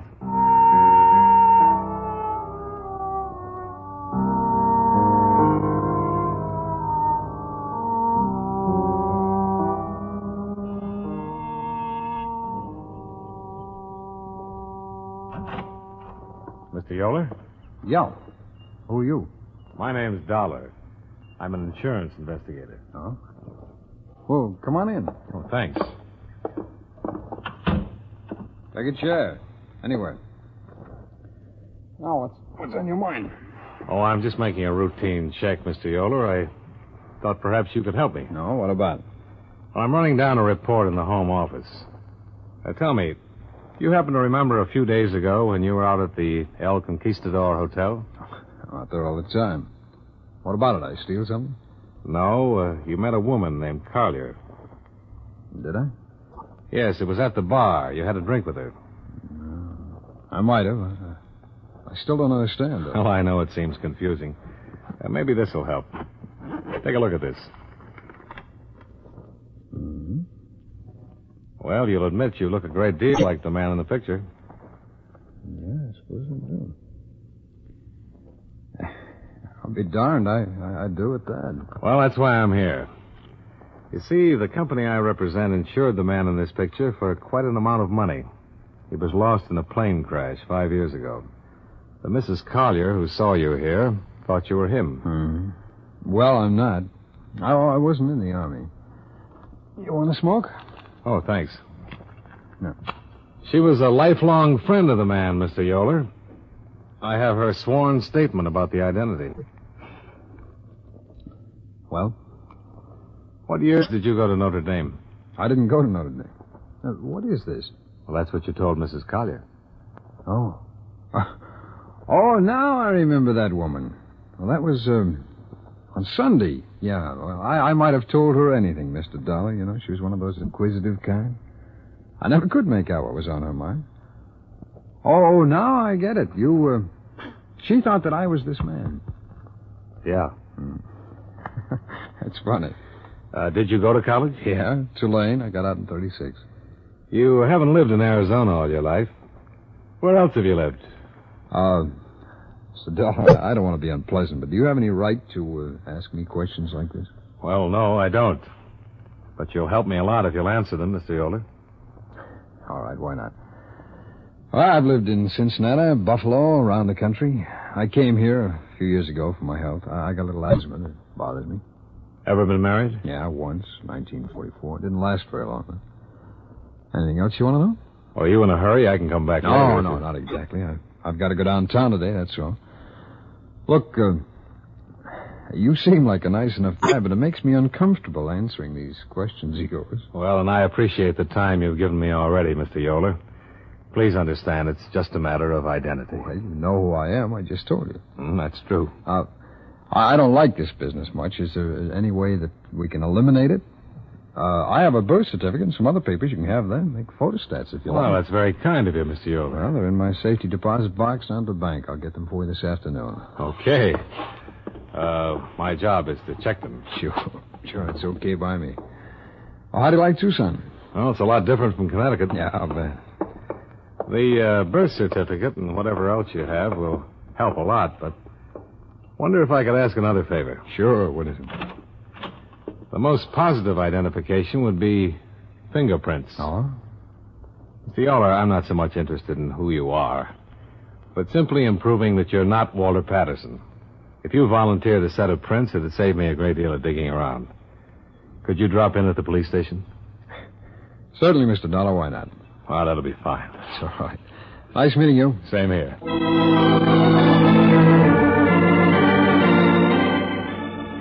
If he was trying to cover something, it certainly wasn't apparent from his conversation or his actions. He was almost too anxious to help me. By 5 o'clock, I'd made reservations to return to Wilmington, because the set of fingerprints, see attached, which Mr. Yoler made at the Tucson police station later that day, in no way matched the right thumb and index prints recorded in your file for Walter Patterson. In short, the report seemed erroneous. William Yoler might not have been William Yoler, but he certainly was not Walter Patterson. Johnny Dollar. Will Yoler, Mr. Dollar. Oh, yeah. Thanks for the prints. Dollar, I've got to talk to you.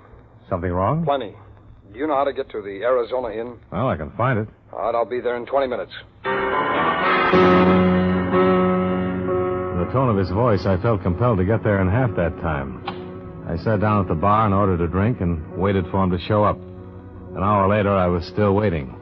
I called his house 3 times and received no answer. I began to get worried. Finally, I left word with the bartender and took a cab out to his house.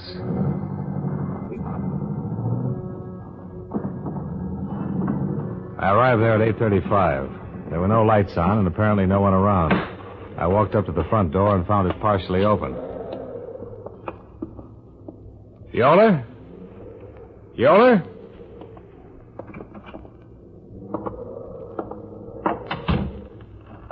Mr. Yoler?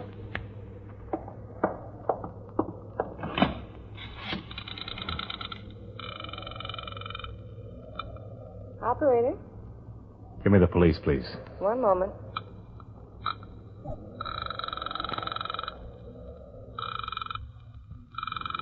Sergeant Tyler speaking. Johnny Dollar, Sergeant. Hi, how's it going? Thought you were leaving. Not for a while, Sergeant. I'm at Will Yoler's house. He's been murdered.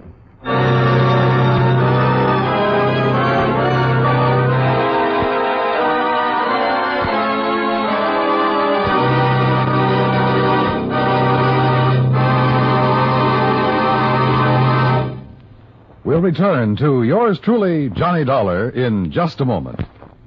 Every Saturday on CBS Radio, Theater of Today brings you fresh, dripping drama, well-acted stories of human relations. Sometimes it's comedy, sometimes serious. Always, Theater of Today strikes a chord of response in listeners who readily identify the stories with their own experience, past or present. Remember to hear Theater of Today every Saturday in the daytime on most of these same CBS radio stations.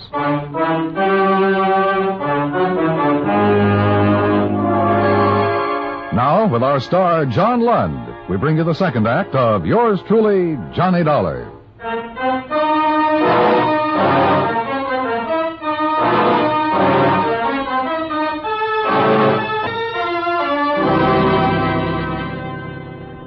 Turned out to be a long night. Sergeant Tyler and several homicide officers arrived at the murder scene within a matter of minutes and got right down to the matter at hand. Yoler had been beaten to death. There were signs of a violent struggle having taken place all over the house, kitchen, bathroom, living room. As far as the police could determine, nothing was missing. The motive, the name of the killer, and any probable suspects were all up in the air as Sergeant Tyler drove me back to my motel room. The whole thing's a mess, Dollar. You sure he didn't say anything else to you on the phone? Just asked to meet me.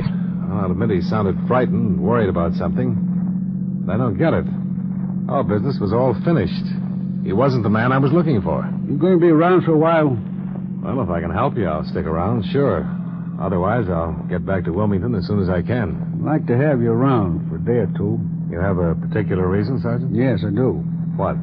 I want to find me a killer, and I think you can help.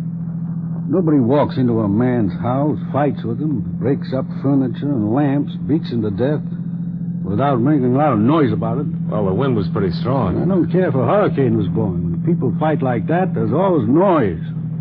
Somebody heard something. Somebody saw something. Somebody saw someone. My men will cover every house in Sierra Vista if they have to turn up a witness. Bound to be somebody, somewhere.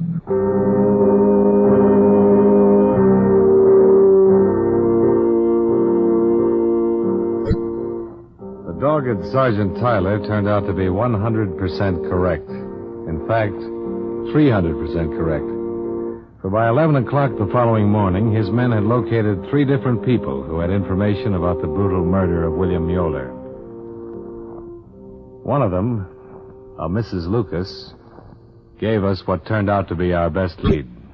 I take a walk every evening after dinner. It's the nicest part of the day. And you were out walking last night, Mrs. Lucas? Yes. I told the officers everything. Would you tell us, please, Mrs. Lucas? I walked past Mr. Yoler's house on my way down the Arroyo. What time was that, Mrs. Lucas? Between 7:30 and 8. And I saw Mr. Yoler standing in front of the house talking to this man. I spoke to him, and he spoke to me. Can you describe the man he was talking to? Yes, I saw him very well. He was a very large man. Bigger than Mr. Yoler, and Mr. Yoler always struck me as a big man. Go on. Well, this man was a good 2 inches taller. He had on a top coat, a tweed one, and he had his hat in his hand. His hair was red. How old would you say? Not over 40. Have you ever seen him before? No. I noticed him when I walked by on my way down the Arroyo, as I said. And then when I was coming back, I could see through the window, and he was still there. With the lights on in the house? Oh, yes. In the living room, and the porch light was still on, too. Would you know this man if you saw him again, Mrs. Lucas? Well, yes, I would. I'm sure I would. He was so big. Was there a car out in front of Mr. Yoler's house? I didn't notice one. That could have been. Was there a bus service that runs up there? Oh, no. Everyone who lives in the Arroyo has to have a car. No buses up there at all. Sergeant Tyler issued an all-points bulletin according to the description given by the witnesses. In the meantime, his men checked the local cab companies and found out that one of the drivers had carried a fare to William Yoler's house at 6:30 the previous evening. The cab driver verified Mrs. Lucas's description of the suspect and the important information that he had picked up the suspect at the airport. When that was checked, it was found the man had arrived on a plane from the east at 5:45 in the afternoon. He had used the name Roger Bales. But except for a strong case against him, the whole thing was still very confusing from our point of view. Expense account item 3, $6.50. Long-distance telephone charges to your office. Well, I'll be darned. You have to stay there? Well, they've asked me to, Mr. Elgin. Well, as far as the insurance company's concerned, it's really none of our business, is it? That's right, Mr. Elgin. If I'm going to... Dollar. Oh, hold on. Yeah? Answer from Washington on your wire. Oh, yeah? Here. Let me see. Mr. Elgin. Yes? It is our business, after all. Huh? The War Department has a better sample of Walter Patterson's prints than you gave me. These check out. Slow down. I still don't understand. I wired a sample of Yoler's prints to the War Department this morning for a positive identification. They just answered me. Yoler was Walter Patterson. Uh-oh. Where did you get those prints that were in the file you gave me? Mr. Brennan, Patterson's lawyer, got them for me. From a pilot's license. Uh-huh. I'd better call Mr. Brennan. Oh, don't you dare. Well, what can I do to help you, Dollar? Don't open your mouth. I'll handle it when I get there.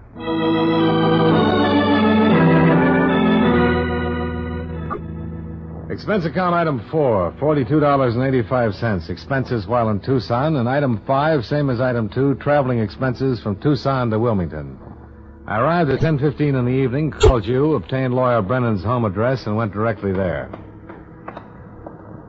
The house was English, conservative, expensive. And the fire in the living room looked cheerful when the door opened. Yes? Good evening. I'd like to see Mr. Brennan, please. It's rather important. My name is Dollar. Bob's been ill for the last 2 or 3 days, Mr. Dollar. He's up in his room reading now. If you're sure it's important, I'll disturb you. It is, Mrs. Brennan, very important. I'm not Mrs. Brennan. I'm Mrs. Patterson. What? Is there something wrong? Oh, no, Mrs. Patterson. Come in, Nothing at all. Mr. Dollar. You'll excuse me, please. I'll see if he can see you. I watched Walter Patterson's widow disappear up a column stairway. I hadn't been ready to meet this attractive, well-groomed woman. But after I had met her and seen her for that brief moment, I was partially prepared to meet Robert Brennan, attorney at law. Mr. Dollar, Bob. Oh, hello, Mr. Dollar. You're a late caller. Yes, I'm sorry about that. Bob, I'll run along. It's almost 7. All right, dear. Good night, Mr. Dollar. Good night, Mrs. Patterson. Brennan, I just flew in from Tucson, Arizona. I'm an insurance investigator. Oh. Well, good night. Gloria, you'll be interested in what Mr. Dollar has to say. What? I don't understand, Bob. Let's go into the living room. Come on, dear. Are you sure you want Mrs. Patterson here? Yeah. Gloria, I didn't get these bruises falling down a flight of stairs. I got them in a fight. What? I flew to Tucson the day before yesterday to see Walter. What? Yes, Walter's been alive all this time. Bob. This is only for her benefit, Dollar. I'll tell it just once. When you get me in court, it'll be different. How did it happen, Brennan? Gloria, Walt didn't die in that crash. He was picked up in the bay by a fishing boat on its way to Florida. The first port they came into was Charleston. He phoned me long distance from there and told me all about it. This was 10 days after we all thought he was dead. Gloria, it was his idea. You've got to believe that. What was his idea? He hated you. You know how often he asked you for a divorce? It was the idea he had when he phoned me from Charleston. He said it was his chance to get away from you. He knew how I always felt about you, and he said I could have you. For a price. You've been supporting him wherever he's been since then? $25,000 a year, regular monthly payments. I could afford it. could afford anything for you, Gloria. Did he tell you he hated me? Did he? He just wanted to be away from you, from everything. The war changed him that way. About the day before yesterday. The man at the insurance company called up making inquiries. I didn't know if he'd sent an investigator out there or not, but I gave him a lot of information and material that, well, it should have helped throw you off. It threw me off, all right. Especially the fingerprints. Mr. Dollar can tell you, Gloria, how Walt didn't want to be here with you. Isn't that right, Dollar? Didn't he do everything he could to make you think his name was Yoler? Uh-huh. You see, Gloria? Where is he now? He's dead, Mrs. Patterson. Truly dead now. Oh, That's all I have to say, Dollar. you fought with Walter. You killed him. It was him or me, Gloria. He phoned me 2 days ago and said that the police had been checking on him. I told him what it was all about, not to get scared, but he was scared, and I got a plane the first chance I had. What did you argue about? Apparently you'd been there that morning. He was going to tell you the truth and claim he had amnesia. He said he had a date to meet you. You didn't answer my question. What do you mean I didn't answer it? I just told you he was going to blow the whole thing. Oh, Bob. All I wanted out of this was you, Gloria. He didn't want you. I did.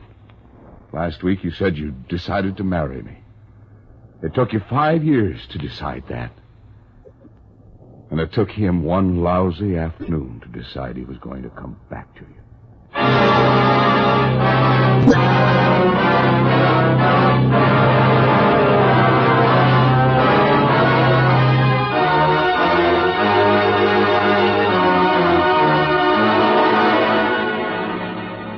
I realize that the confusion as set down in this report is worthless as evidence both to the police and your insurance company.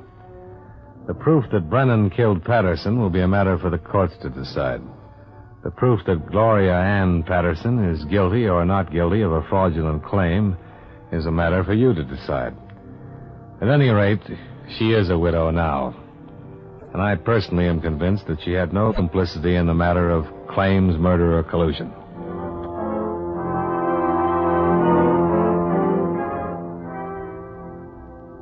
Expense account item 6, same as item 1. Expenses from Wilmington to Hartford. Expense account total, $610.13. Yours truly, Johnny Dollar.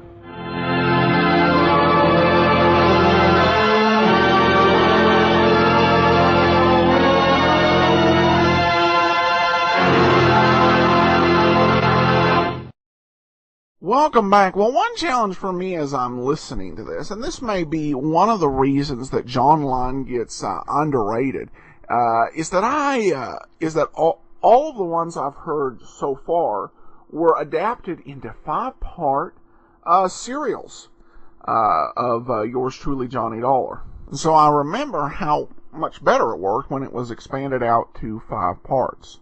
But this is definitely a good story. And a clever way here with the false fingerprints of throwing the insurance company off the tracks.